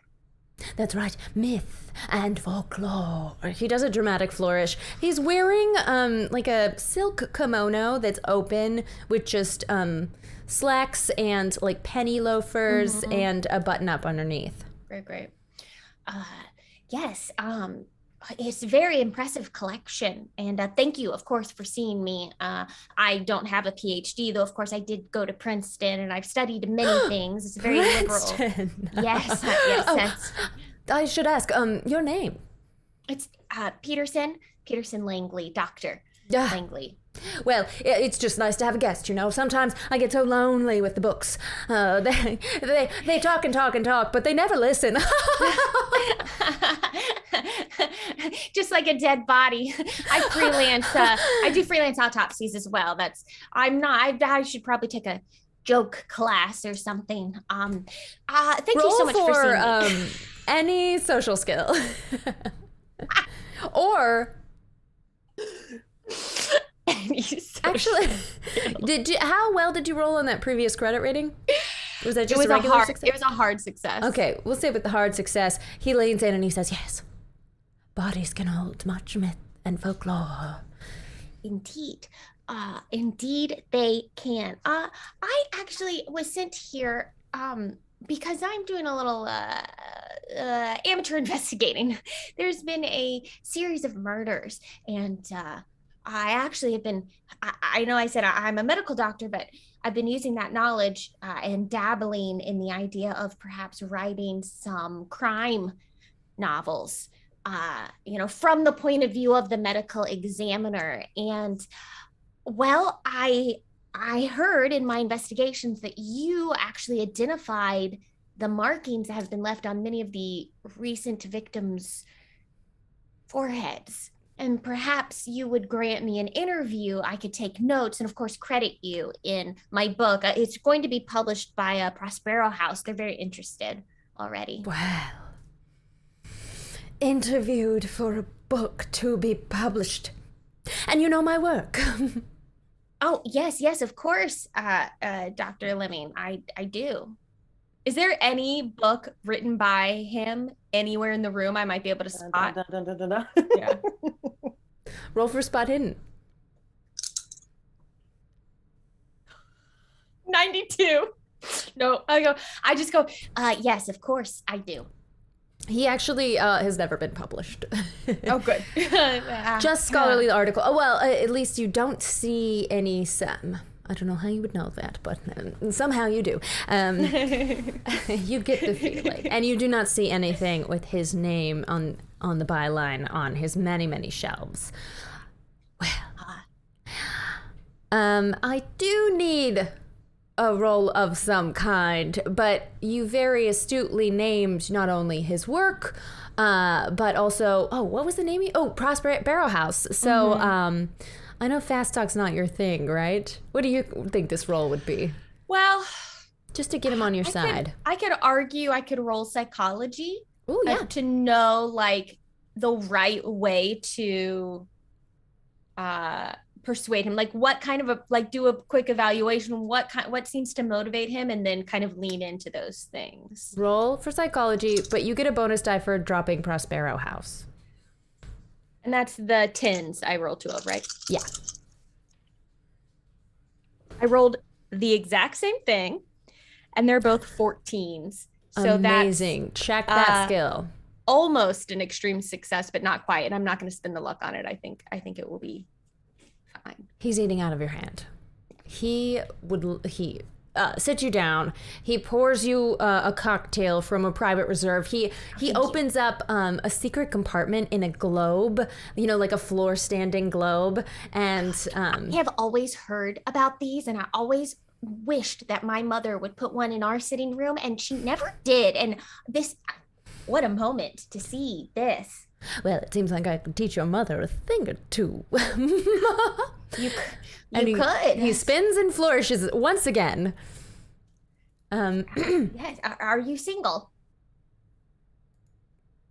For my mother, I'm in a passionate relationship with myself, darling.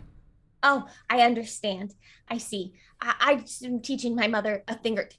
Again, I've not the joke. I could take a PhD study in jokes. Thank you for bearing with me. I'm enamored of your sense of humor.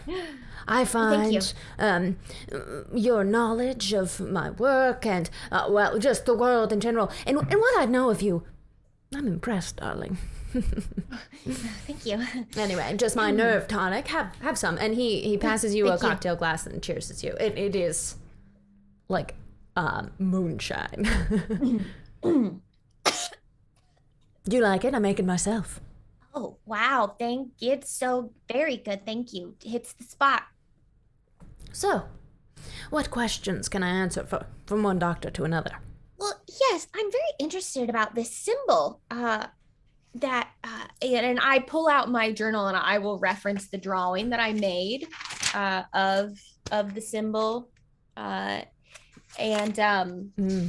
the foreheads and go, now it's my understanding that this is related to some sort of African death cult. And I was hoping that you might be able to provide me with more information, anything you might know about the meaning of the symbol, the cult itself, just anything at all. Well, I first saw the symbol on a piece of pottery that I purchased at a local shop. And he gets up. Where did I put that? He goes into the next room and you hear him rifling around, like trinkets sort of crashing together, and then he comes back in and holds up a small pot with this same symbol on it. Here you are, darling. Oh, thank you. May I? Oh, please, yes. I look at it. All sorts of trinkets I get at this place. It's not called Emerson Imports, is it? Emerson Imports. No. Oh, okay, It's a small little shop in Harlem. And he leans in. That's right. There is a man, an old man, Silas Inkawane. He's the proprietor, yes. You see, of Juju House. Do you know it? I don't, but I have heard this name, Silas. So, yes.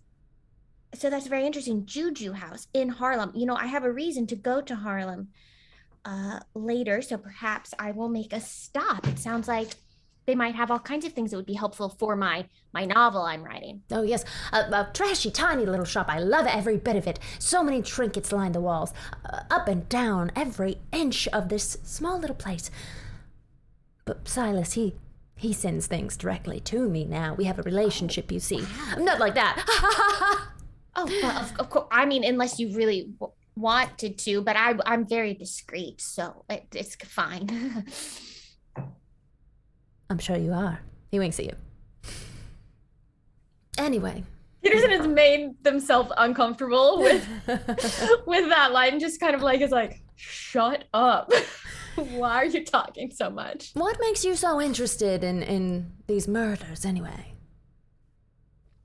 Like I said, writing a novel, but I will tell you, I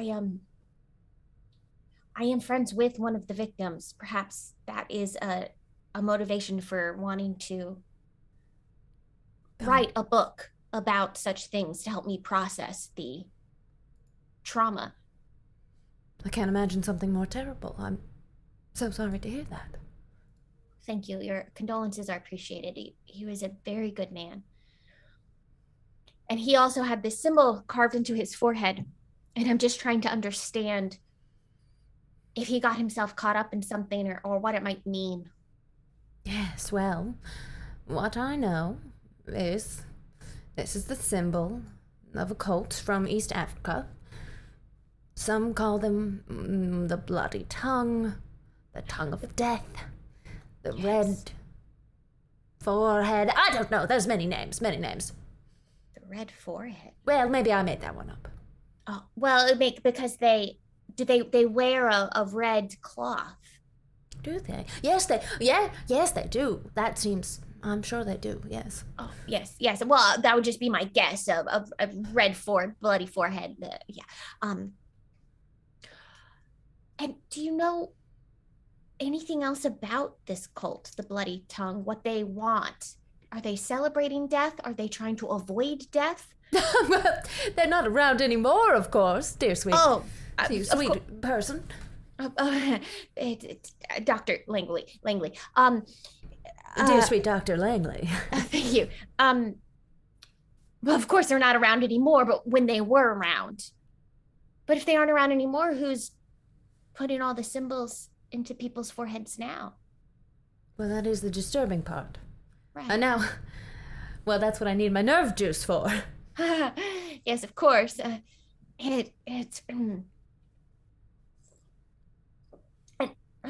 What is there anything else that you know about them? Say I were to travel to Africa, East Africa, today, and say that they did still exist. Is there anything I would need to know to protect myself against this cult? Well, there's all sorts of talismans that are reputable and could help you against such things, but... Well, all I know is that the cult of the Bloody Tongue existed for hundreds of years, and then, well, they all sort of died out. Or when in hiding. Cults can do that, you know. Of course, yes, they can. He doesn't seem to know any much information than what he's told you. All right. All right. Is there anything else specific that you'd like to know from the doctor? I understand you spoke with the police during an investigation, and that's when you saw and identified the symbol. How do you often work with the police for things like this? Well, it seems like a very respected position. Oh, not anymore. No, I won't speak to them anymore. The captain was rude to me. Oh, I have heard that he is a bit of a jerk. That's right. Oh, you must have met him. Robson. Yes, Captain Robson. Robson. Yes, I have heard. That is how everyone says his name. That's right. Well, I wouldn't say any, of course. I couldn't imagine any differently. And in what way exactly was he rude to you? Do you get the sense that he's in on something? He dismissed me out of hand. He said it was nothing, it was just knife scratches. Knife scratches? I found this in a book. I found it in a book. I found it here. Books are all we have. Isn't that right, Dr. Lemming? Yes, it was a book from, it was the Widener Library at Harvard. But I've since returned it. I always return my books on time. At Harvard, you say? Yes. Oh. Well, I suppose I can make an exception. The Widener a book. And do you remember the name of the book? Of course, I remember the name of every book. Africa's Dark Sex. Sects. Yes, of course. Of course. I wouldn't have assumed anything else. And as he tries to keep you as long as possible, giving you his nerve juice and talking you up. I just, at some point, pretend to sip, but don't actually, continue to drink it, just because I don't want to, I need to be clear. How many sips did you take?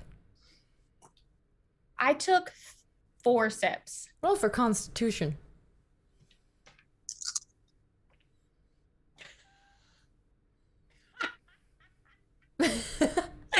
I failed it real hard. It's not like a critical fail, but I rolled an 85 and my Constitution's 40.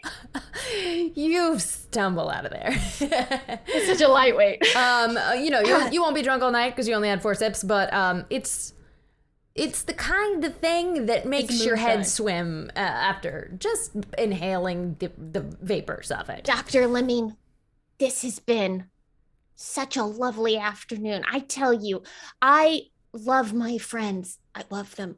But I've spent all my time with them, and sometimes the pressure is just a lot. And it's been really nice to just talk to someone about books. I feel the same way. Thank you. Dear. My dear sweet. I feel the same way. Wonderful. You call me anytime. Anytime. You just walk in. I'll tell Cindy. I'll tell her. Thank you. I leave a card and I go, just look me up anytime. Anytime, Dr. Lemming. No, anytime. Anytime. Okay. I have to be back. Yeah. Let's head to Prospero House. Paula, you are my hero. I cannot wait for the after show. Tears. I need to aggressively compliment you later. Oh my God, sorry. If you would like to watch a love fest, please head to patreon.com/goodtimesociety, where we will post our after show later on this evening. Millie, you arrive at Prospero House. Wait. Can I skip that trip altogether? Sure.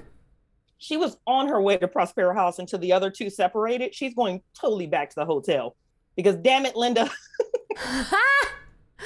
Going to get Linda? Like, you're going that way. They're going that way. They're around the corner. She's around and back to the hotel. Okay. Do you just open the door to your room? She'll not. That's the polite thing to do, even though it's her room. Linda might be sleeping. You hear the sounds of a very old woman rousing from sleep in your room. She will turn the key, come in, and as she's opening the door, she's pulling that book out of her jacket, and she just has it up, and she's giving Linda this face like, really? This is what we're doing today? She didn't say anything. She's just like... She steps out of the way to let you into the room. Well, Linda. what did you find out? I'm so sorry about your friend again. It's such an interesting sensation to be so relieved and so grateful and so excited to see you, but also, Linda. But I thought you'd be excited to see me. I am overwhelmed with gratitude in seeing you. Could you feel how upset I was? Is that something you're able to do? I feel everything, my dear.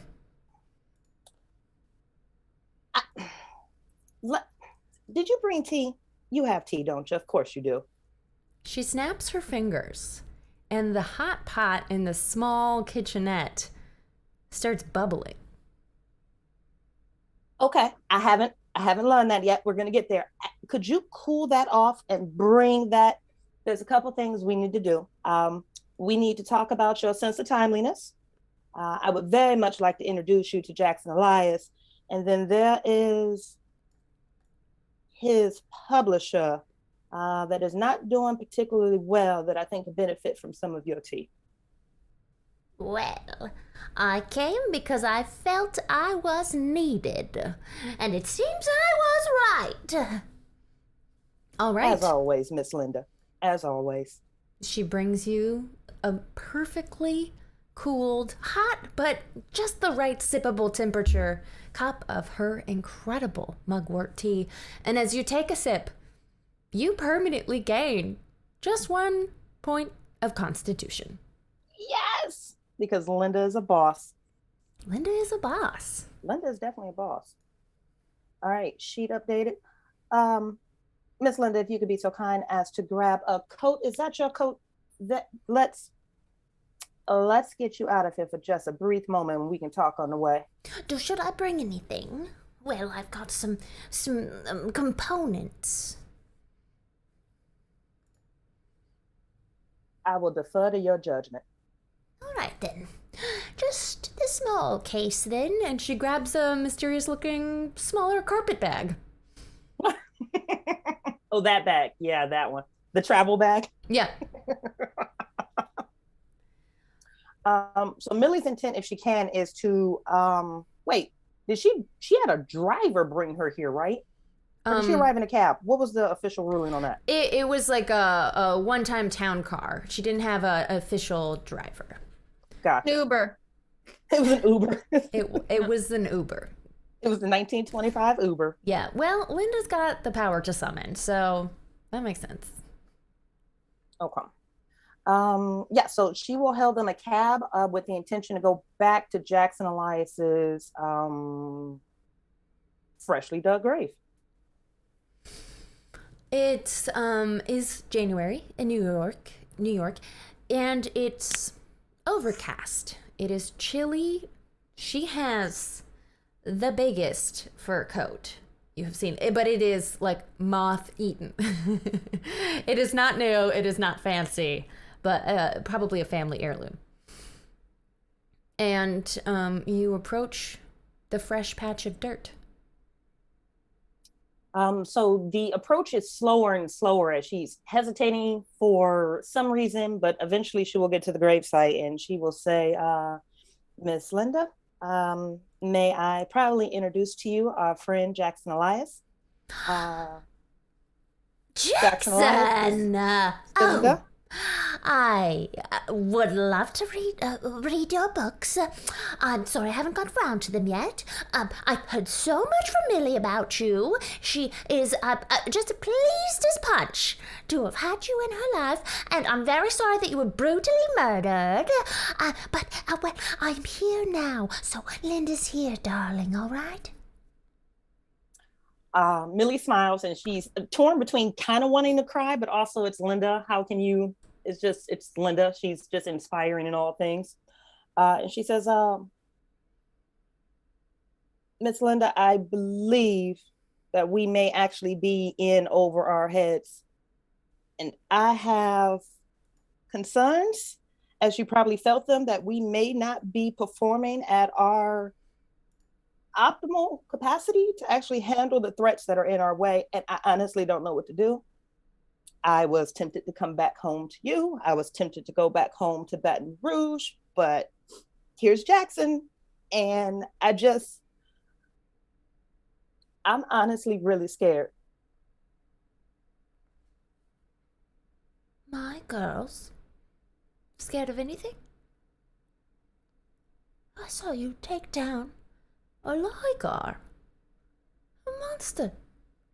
It is not even visible.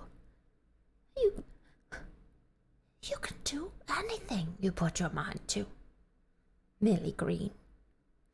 And when she speaks your name, there is a thrum of power that goes up and down your spine. Names have power. And you feel when she uses yours, you were given something.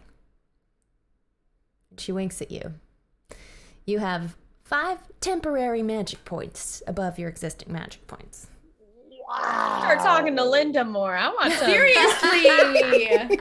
Linda's tea, Linda's coaching, Linda's hugs. It's Team Linda around here. She is going to smile pathetically. She will gently hug Linda, and then she is going to kneel down at Jackson's grave. She's going to take a handful of dirt for reasons, and she will say to Jackson, well, I suppose your favorite team is back on the case, huh? And she'll smile up to Linda. When you kneel down, Linda kneels down, although it takes her considerably longer because of her 8 decades of life. And she sits cross-legged, but she has to pull her legs in, and they kind of like creak and crackle as she does so. And sits in sort of a meditative pose and closes her eyes and starts to hum a gentle note. And as she's humming that gentle note, Millie is just going to immediately start replaying positive memories, positive encounters, positive laughs, positive lives, positive experiences that they had with Jackson Elias. You close your eyes and you see, feels almost like a dream, but you see Prospero House written over a big publishing door, and you see Jackson walking through the glass doors and going up to meet the man that you learned today was named Jonah Kensington. You can't exactly hear them, but then the audio comes a little more clear, and you hear him say, Jackson says, my notes. You've got all my notes. I don't have. Your last notes were rather strange.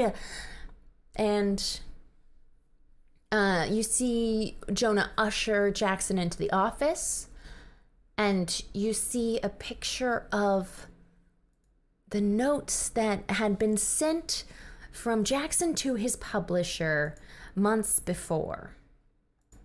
And I told you I have big news. The Carlyle Expedition. Didn't you listen? It sort of fades back, and you see Linda sitting in front of you again. Who's that? Quite possibly not who I thought they were. I need to get back to the ladies. Or I need to get back to them. I need to get you back to the hotel. Ma, you're in the coat. And she'll immediately get up, try to help Linda get up. And she's just repeating again and again, right. I have to get back with the team. I have to get back with them. Okay, well, it seems he had some big news.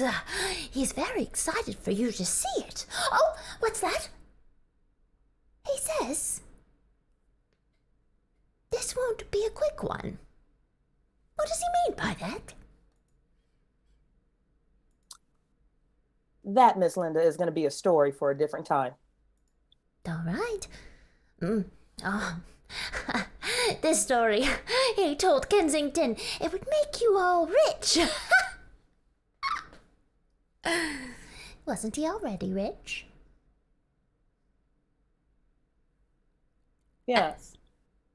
Yes, ma'am, he was. And then all of Millie's focus at this point is getting back to the rest of her team as quickly as possible. All right. But unfortunately, they're spread out all over New York right now.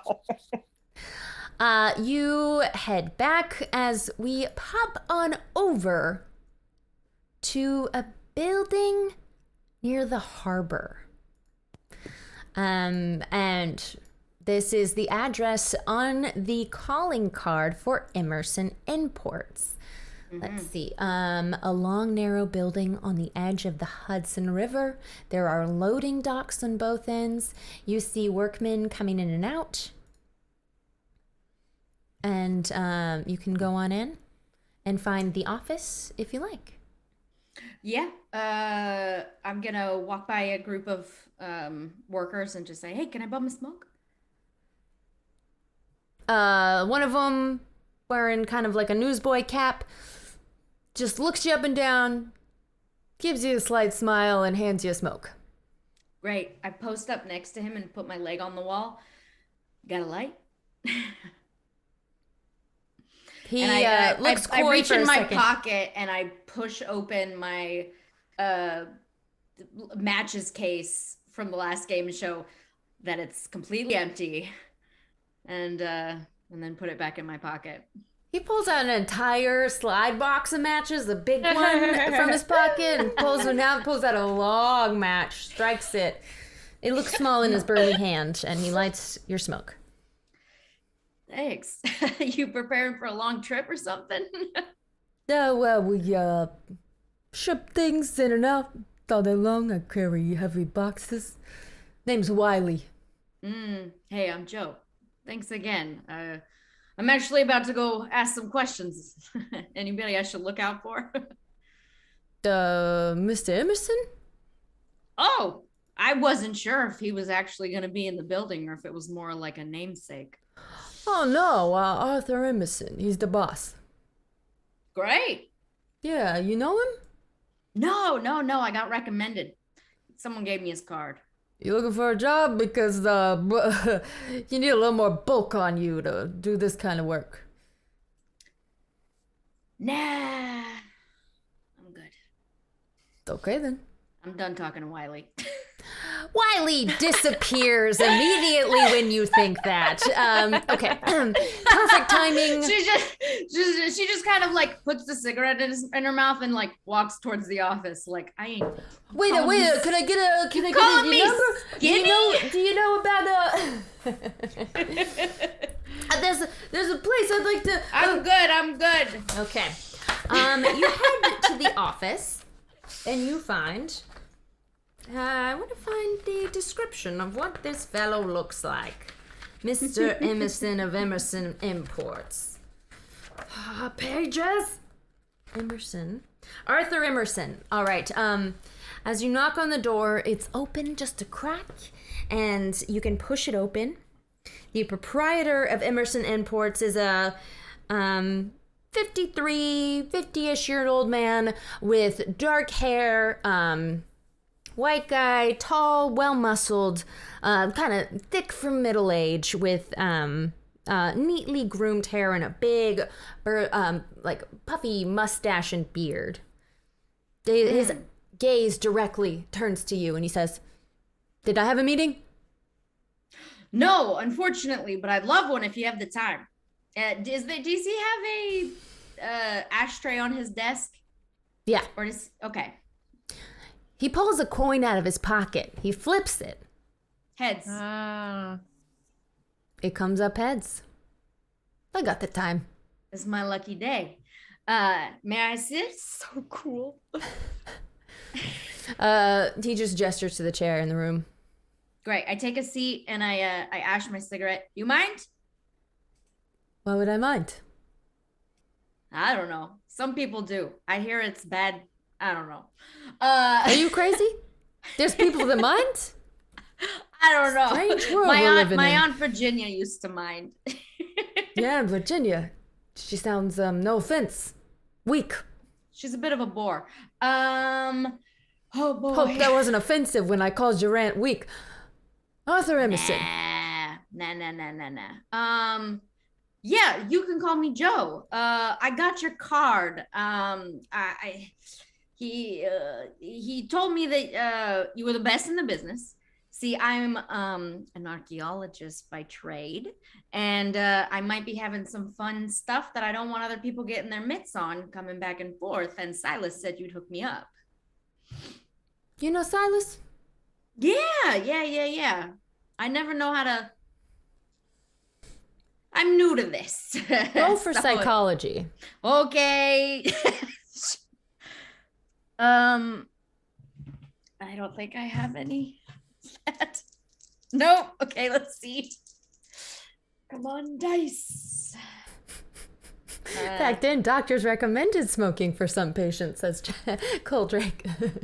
I know. As soon as I started to say, I was like, this is the 20s. What the hell am I saying?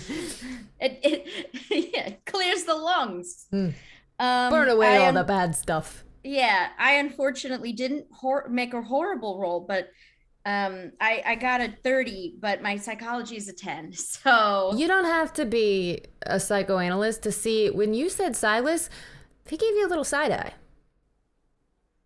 Interesting. And as players, you feel that is a different reaction than what Peterson felt from the folklorist. Yeah. I'm gonna say okay. So at that, Joe knows when she's stepping on toes. And just go, it was a long time ago. I was a stupid kid, and he gave me a card and said, you know, if you need shipping, go here. And that was kind of the Silas, to come to Emerson. All right. Yeah, I'm gonna show. I import to him. Kind of a strange guy. That's all I'll say. Yes, isn't he? Yeah. So is that good? Is this? Am I interrupting? Am I stepping on a relationship that I shouldn't be? I can take my business elsewhere if you import. Give me a roll for archaeology. That's a skill you have, right? Yes, I do. I'm gonna push. Oh God. I'm gonna push because wowza. Tell me the name of your last dig site to make it difficult because you pushed. Okay, my last. Where was I last? Let's say I was. Because I didn't get the Egypt trip because Carlyle took it for me. So I didn't get to go to Egypt. So my last dig, I'm gonna say, was in Brazil. I was studying some ruins up in Brazil, and I didn't have a shipping company at the time, so I had to relinquish all my goods at the shipping yard, and it was a nightmare. Okay, that's better, baby. That's a hard success. Did you come across I've been looking for a drum a handheld drum, and it has these sort of musical devices when you shake it. Did you come across anything like that? Oh. There was a tribe in Brazil. It's the only place it's been seen. Anyway, if you ever go back, I'm very interested. I'll keep an eye out. If you could draw me a picture of it, or He does. He draws a sketch. It kind of looks like, if you're familiar with a maraca. But, yeah. Well, I'm gonna. as an expert, you are someone I would love to be in the know of. Reeves, you said, huh? Yeah. And I don't actually want to ruin this relationship because this is actually kind of maybe a good thing. And Joe's realizing that. So she's going to say, oh, by the way, I ran a couple. Since you know, you see a lot of stuff. I mean, I'm also in the market for, that's why I was trying to meet Silas and I was trying to look for something. Maybe you've seen it come through your boats. And I'm going to draw, I'm going to draw my version of what I think an old coin might look like and draw the symbol from the bloody tongue on it. Oh. I saw a couple of relics while I was reading, and this stuck out to me, and I've been trying to find out where to dig for this symbol. I just can't find the country of origin. I didn't know if maybe you'd seen anything. I know that's a weird question to ask you, but I don't know. You take a peek every now and then, don't you? I can't say I crack open every box. You see, I'm a businessman at heart.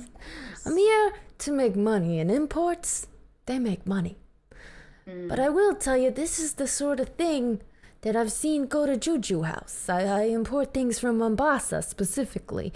There's an exporter there. I work with him a lot. He's, right here. Asia Singh. Asia Singh. Yeah. I see. Mombasa, that's where Audrey's expedition was out of, right? You guys ship for them? The Carlyle one? It's been hard to get a crew together ever since. Penhu. Yeah, Penhu. They're a competitor in London, but respectable. Yeah. Anyway, well, if you're looking for the sort of African artifact, you're gonna want to go to Juju House. Juju House, yeah. That's right. Here we go. That sounds familiar. He pulls up a receipt, and it says Juju House, 1 Ransom Court, New York City. All right. Well, thank you. Who'd you say you got my card from? Oh, it was Silas. Yeah, I met him at a brunch. It was do you know Art Mills? No, can't say I do. A lovely family up in Harlem. I just I met them through mutual acquaintances. Right. Well, anyway, hope he didn't make your skin crawl as much as he did for me. Something about him. Oh, he's always asking. Where I gotta go, you gotta have thick skin. Right. Well, I believe I do have a meeting soon. I'm gonna be on my way. No, thank you so much. I'd love I'll be in touch. Thank you. This has been incredibly informative. And anytime you want to set up a relationship, I'm always looking for more exporters from one of maybe your future digs. Yeah, and he gives you one of his cards as well. Thank you. I'd love thank you. I'd like my own. You know, there was another fella who came in here looking for Silas. Yeah? Elias was his name. Nice man.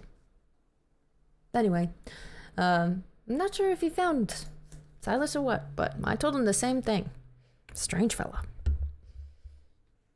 Yeah, I wonder if he did.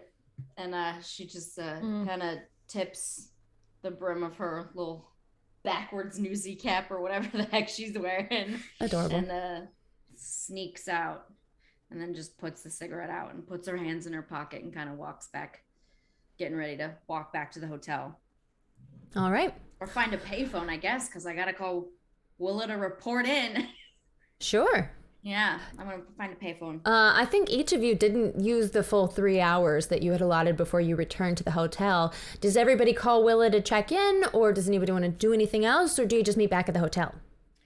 I was planning on just going back to the hotel. I'm hoping to get there if it's possible before everyone else. I'm hoping to talk to Linda if she's there. I think y'all were together though, so I guess I probably wouldn't find her. She would be at the graveyard when you return. Yeah. Player information, not character Right. information. So I get there and I'm like, oh, no one's here. Huh. Okay. That's weird. Do you do anything while you're there alone? I will sit and stare at the bow tie that had been tied for me that I left on my vanity. Just like as the like buzz is wearing off, just that thing where you're like,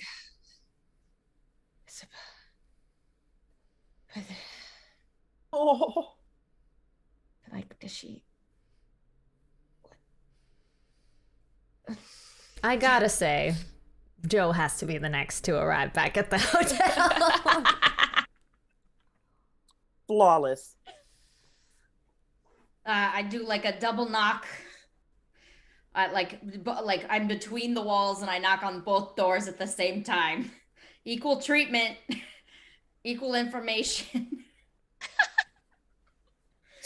Wow, New York is really getting in me. Listen to me. I'm starting to talk like them. Yes, it's coming out, boo. Yes. Millie, roll a die to see 50-50 whether or not you and Linda have arrived back when the simultaneous knock happens. Oh, you want 50-50? Or whatever. All right, You hi, tell we me. arrive at the same time. 44, we do not. Right? The dice have spoken. The dice have spoken. I'm staring and I hear that. I'm like, come in. Great. I'm coming in. Yes, I said to. Great. Hello. Hi, how was your? I had like 3-4 sips of something. It's finally wearing off, but I am a lightweight. Come here. Oh, that I knew. Come sit. There's got to be some Linda tea around here. It's mostly wearing off. I mean, we probably shouldn't just like go through her things. Peterson does not sit down. Does not go and sit down. It's just like very awkward and like, oh no, it's fine. I got some good stuff. Also, met some lovely people. We got to go to Juju House in Harlem.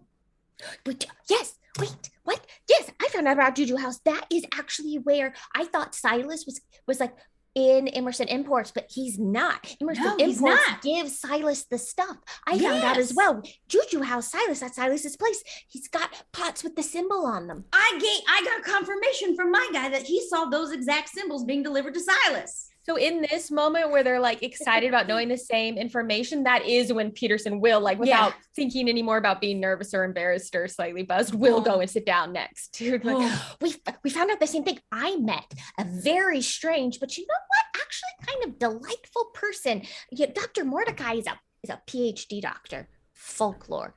Very strange. Oh, that sounds fun. But also does not like Captain Robson. We knew. Probably a jerk. Definitely a jerk. Yeah. Robson. That's how we said his name. That is how it's said. Yeah. So you had a good time. You look good. You look. It's just walking in the cold air. Yeah. Flushed. No, probably. I think you had fun today. I'm so glad we split up in the right way. Yeah, definitely. And did you also had fun?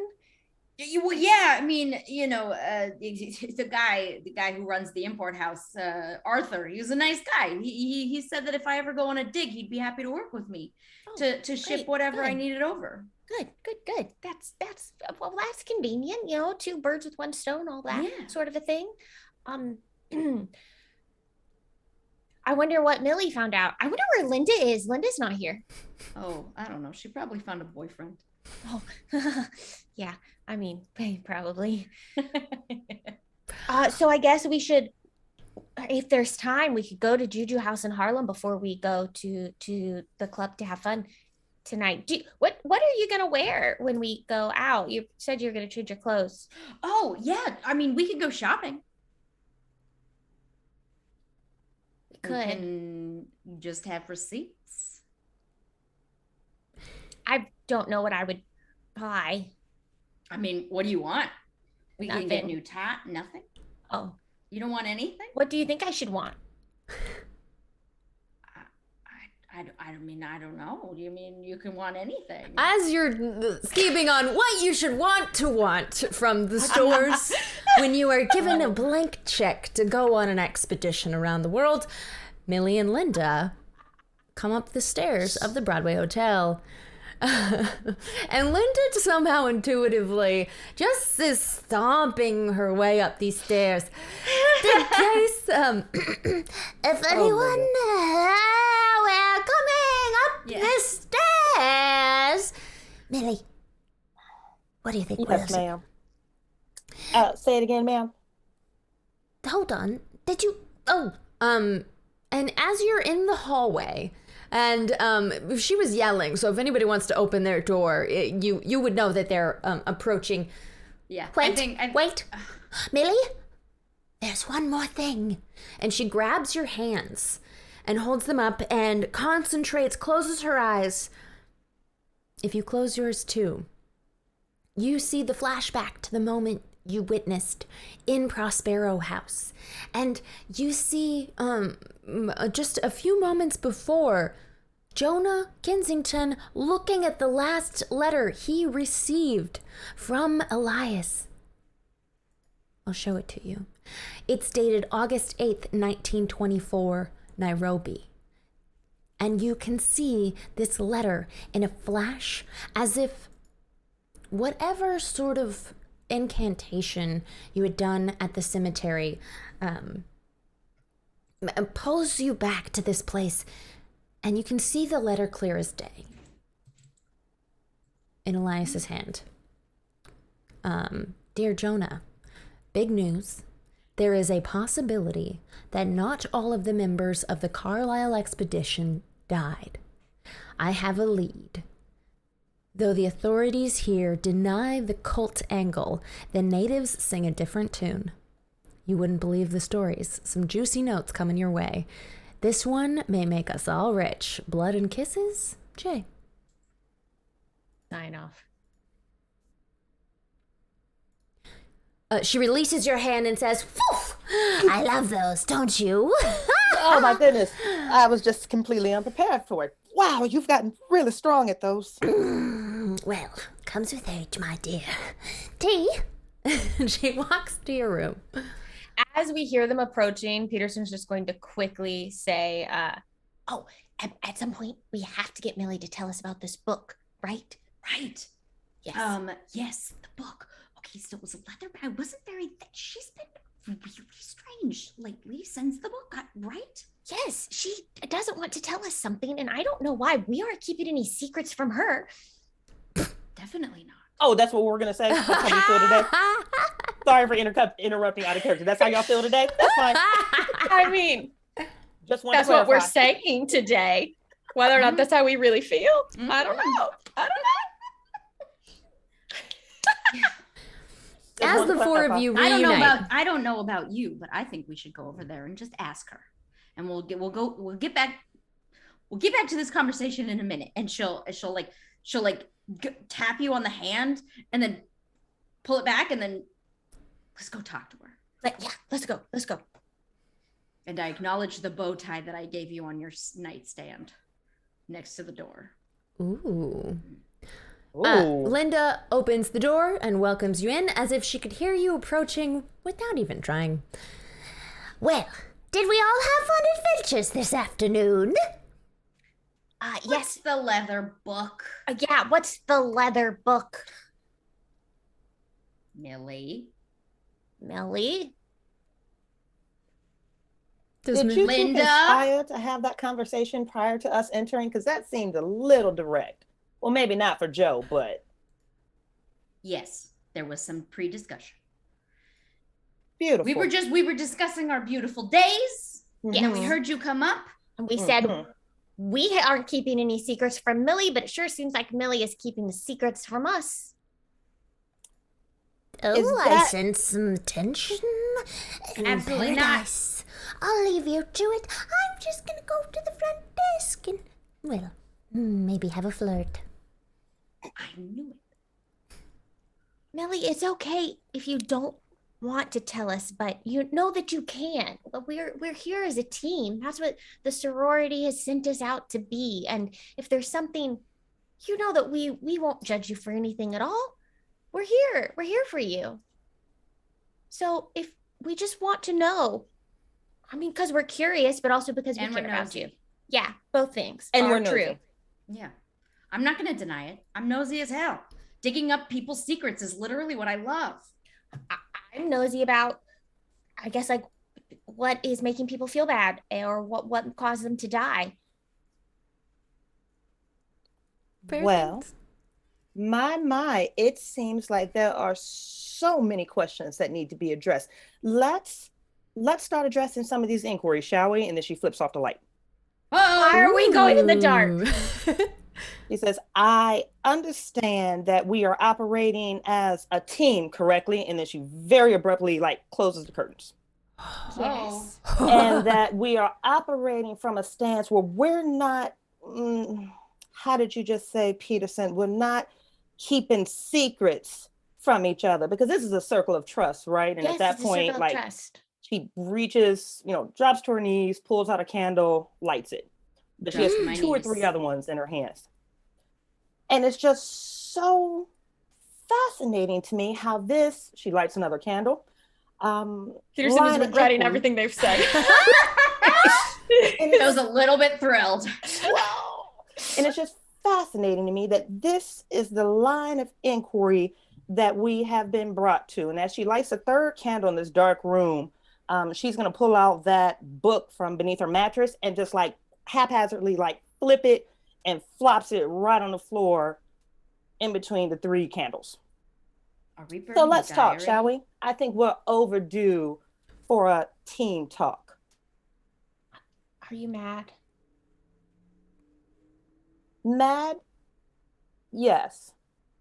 But not necessarily at either of you, but of the situation. Let me bring you 2 to speed on our current situation, because I feel like the 2 of you have been distracted as of late. Is that a fair assessment, Doctor? I mean, I'm always distracted by something, but I'm dedicated to what we're doing here. I got lots of good information from Mordecai. And there's this just hard blank stare where she's like, oh, that's the bullshit we're going with today too? And she just glares at you. She doesn't respond, just glares through you. Can anyone see in the dim light? Table check, how do y'all feel? I see you. I can Okay. feel the glare. Oh, I see you. There's 3 candles lit. We're I sat down with you, so I'm very much Well, yes, okay. Maybe I have been distracted. I don't mean, I'm sorry. It's not a necessity of apologies, Peterson, as much as it is a lack of awareness of how dangerous of a situation that we are in. What we went through in Danvers simply pales in comparison for what we are about to face now. And I can say this pretty comfortably. We, as this team, are not operating at our full capacity. Is that a fair assessment to you, Joe?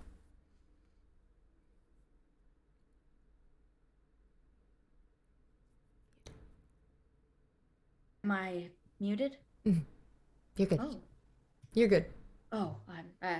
yes, ma'am.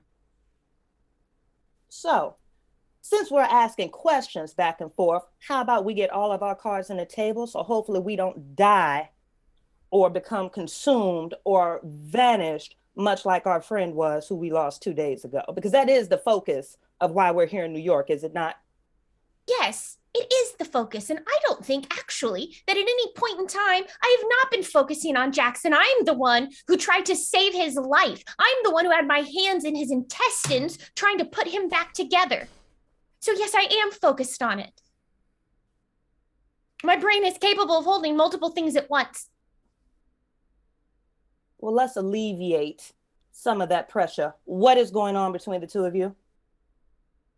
I don't know. She looks over to Joe. I have a crush. I thought I'd be honest. Well, I was honest too. I don't know what's going on. But I fully believe in my ability to wrestle with those emotions while also doing justice to what happened to Jackson and protecting all of us as a team. I would never put that above protecting all of us and working together to do what we've been sent here to do. Now, do you trust us, Millie? Because you've hidden this book from us in a way that makes me think that you don't trust us. So will you tell us? Are you feeling, I don't know.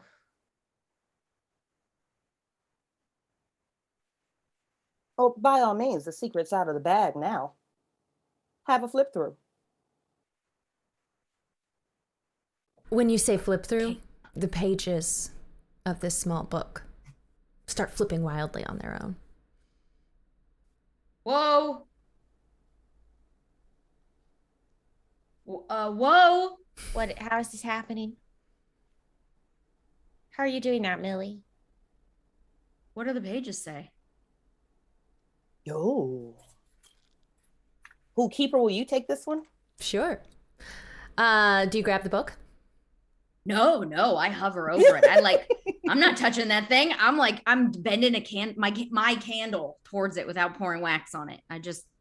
What? Well, when you do, the pages stop on a certain page, and that page happened to have, a random spell on it. This one, I don't know, Millie, which one? Just because Joe did this earlier as an instant callback, it's candle communication, which is more or less a way where multiple people can get on the same call through flames by lighting a candle simultaneously.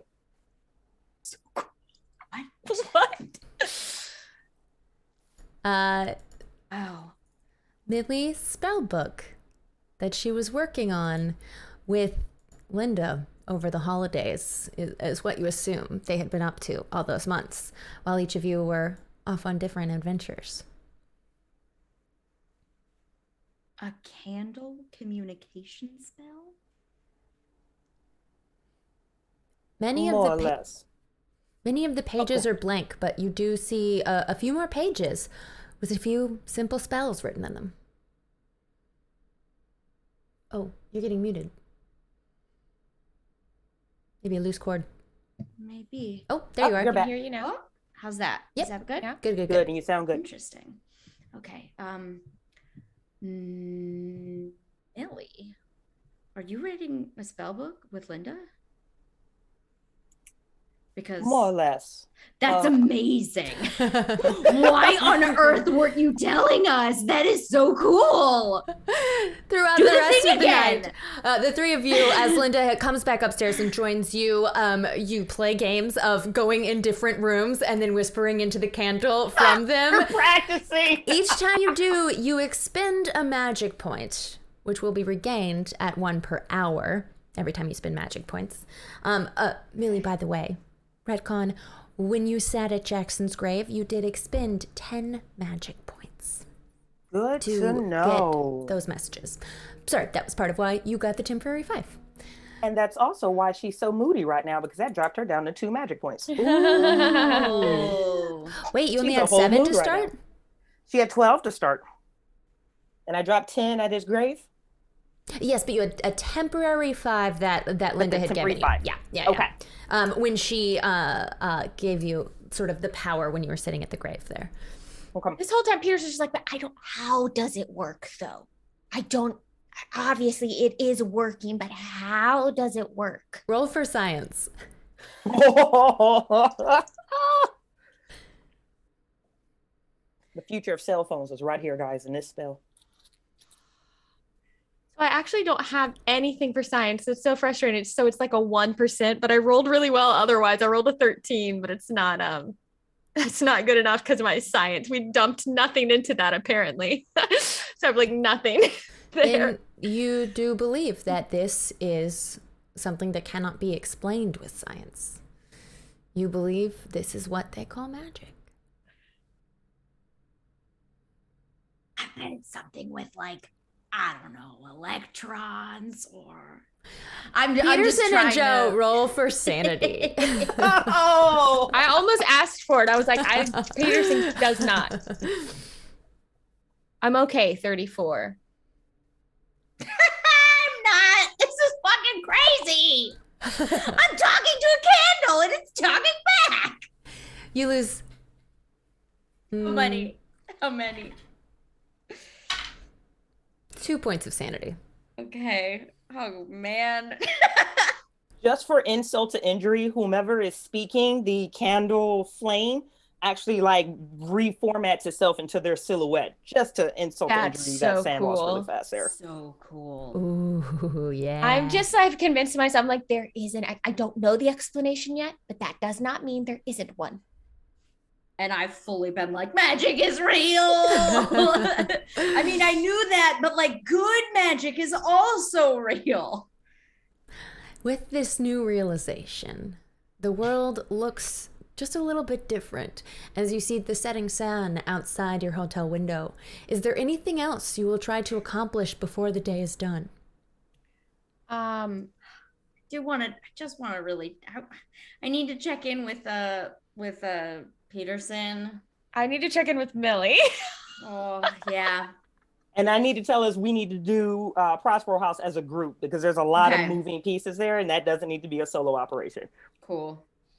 I will just pull Millie aside and say, Millie, I'm sorry if I have seemed distracted in a way that makes it seem like I am not fully present here. But I am. I'm not really ready to deal with whatever's happening with me and Joe because I don't know what it is and I don't know how I feel about it and I can't rush into it. But know that I will never let anything get in the way of protecting us as a team and honoring Jackson by doing what we were sent here to do. Okay. I appreciate that, Peterson. Sincerely, I do. And I deeply believe you. And I also believe in you. And I also believe in us. And that is why my concern is as strong as it is. We are in grave danger. Linda could feel it from how many miles away. I am scared. And I don't know what would happen if something happened to you and Joe. So I need us to be operating at our highest possible ability. We will be. And if you could trust us, tell us what's going on with you too, because that's the only way we can actually operate at our highest ability is to know how everyone is doing, how everyone's feeling, and what resources we all have at our disposal. So we know who and what we can rely on and when is the right time to call on those things. Please. I wholly hear and accept that criticism. And when you're ready, we can go through our book. And she specifies the hour book on that.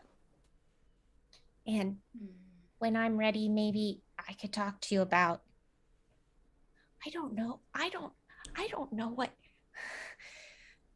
she doesn't, she likes everyone.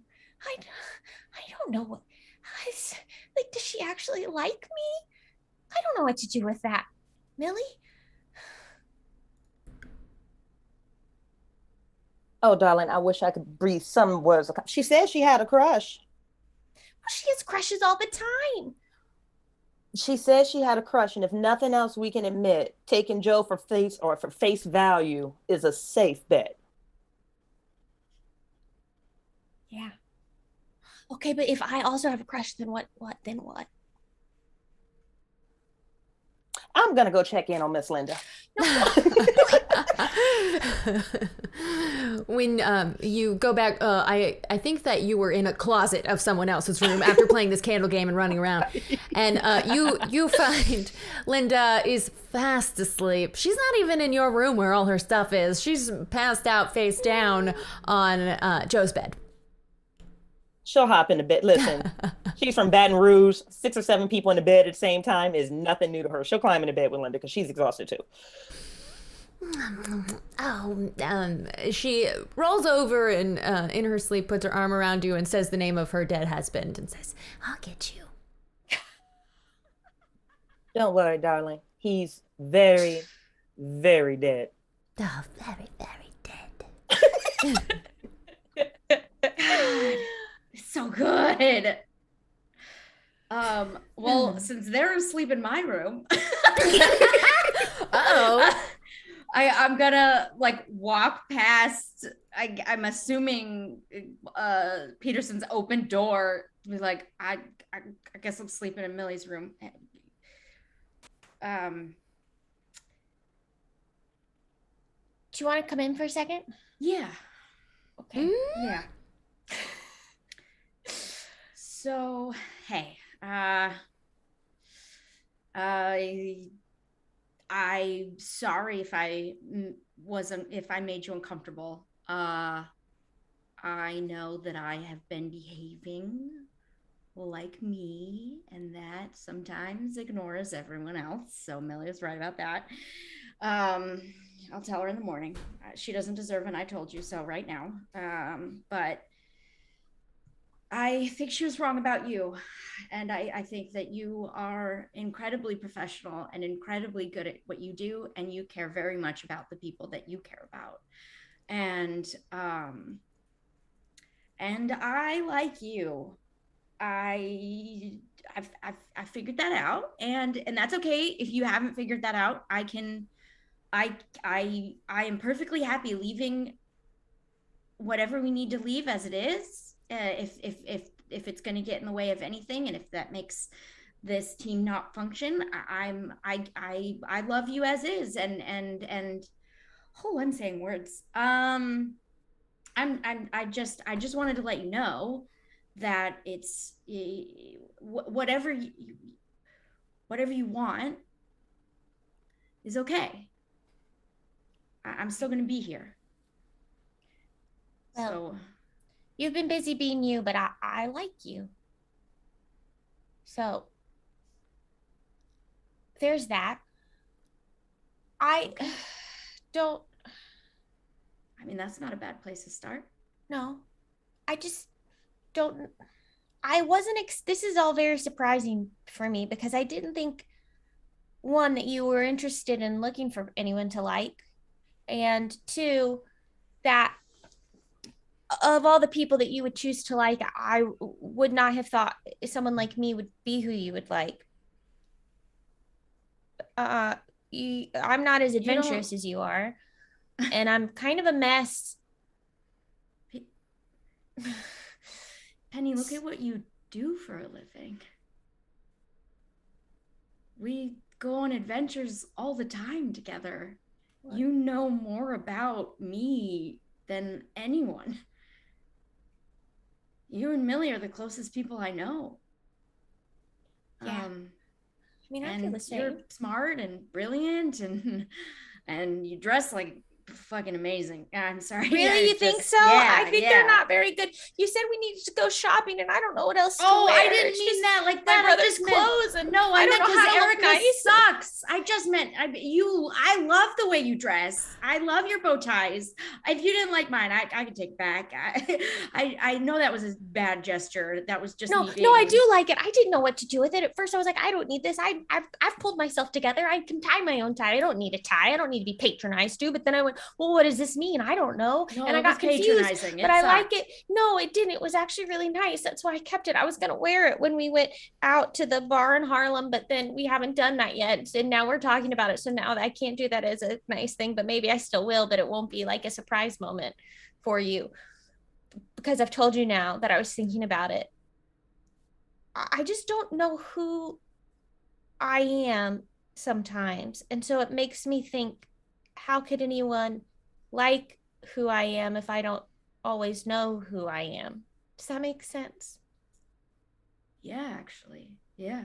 So that makes a lot of sense. I think my answer is well, you have there's a lot to you. You have a lot of life in you. And it doesn't really matter to me when you're wearing the glasses or not. I still think you're pretty hot. You do? Really? Yeah. Like Erica hot though? Oh, Erica you don't Carlyle. want to be Erica hot. Erica hot's where you're like begging them to have a brain. Oh, that you yeah, can I have a do. crush There on was them. a guy at Princeton who I felt, yeah, you like staring at them, and then you realize halfway through that you weren't actually paying attention to anything they were saying, and it doesn't matter Nothing. because what they were saying was stupid anyway. It was stupid. Well, So, I just sometimes feel like I'm living life for me, but also for my brother. Does that make sense? yeah. I'm honestly, it's kind of nice to hear you say it. But I'm okay with it. If you're not okay with it and you want to decide who you are, I mean, we're here for you. And if you want to wait to, see what this becomes until you're sure,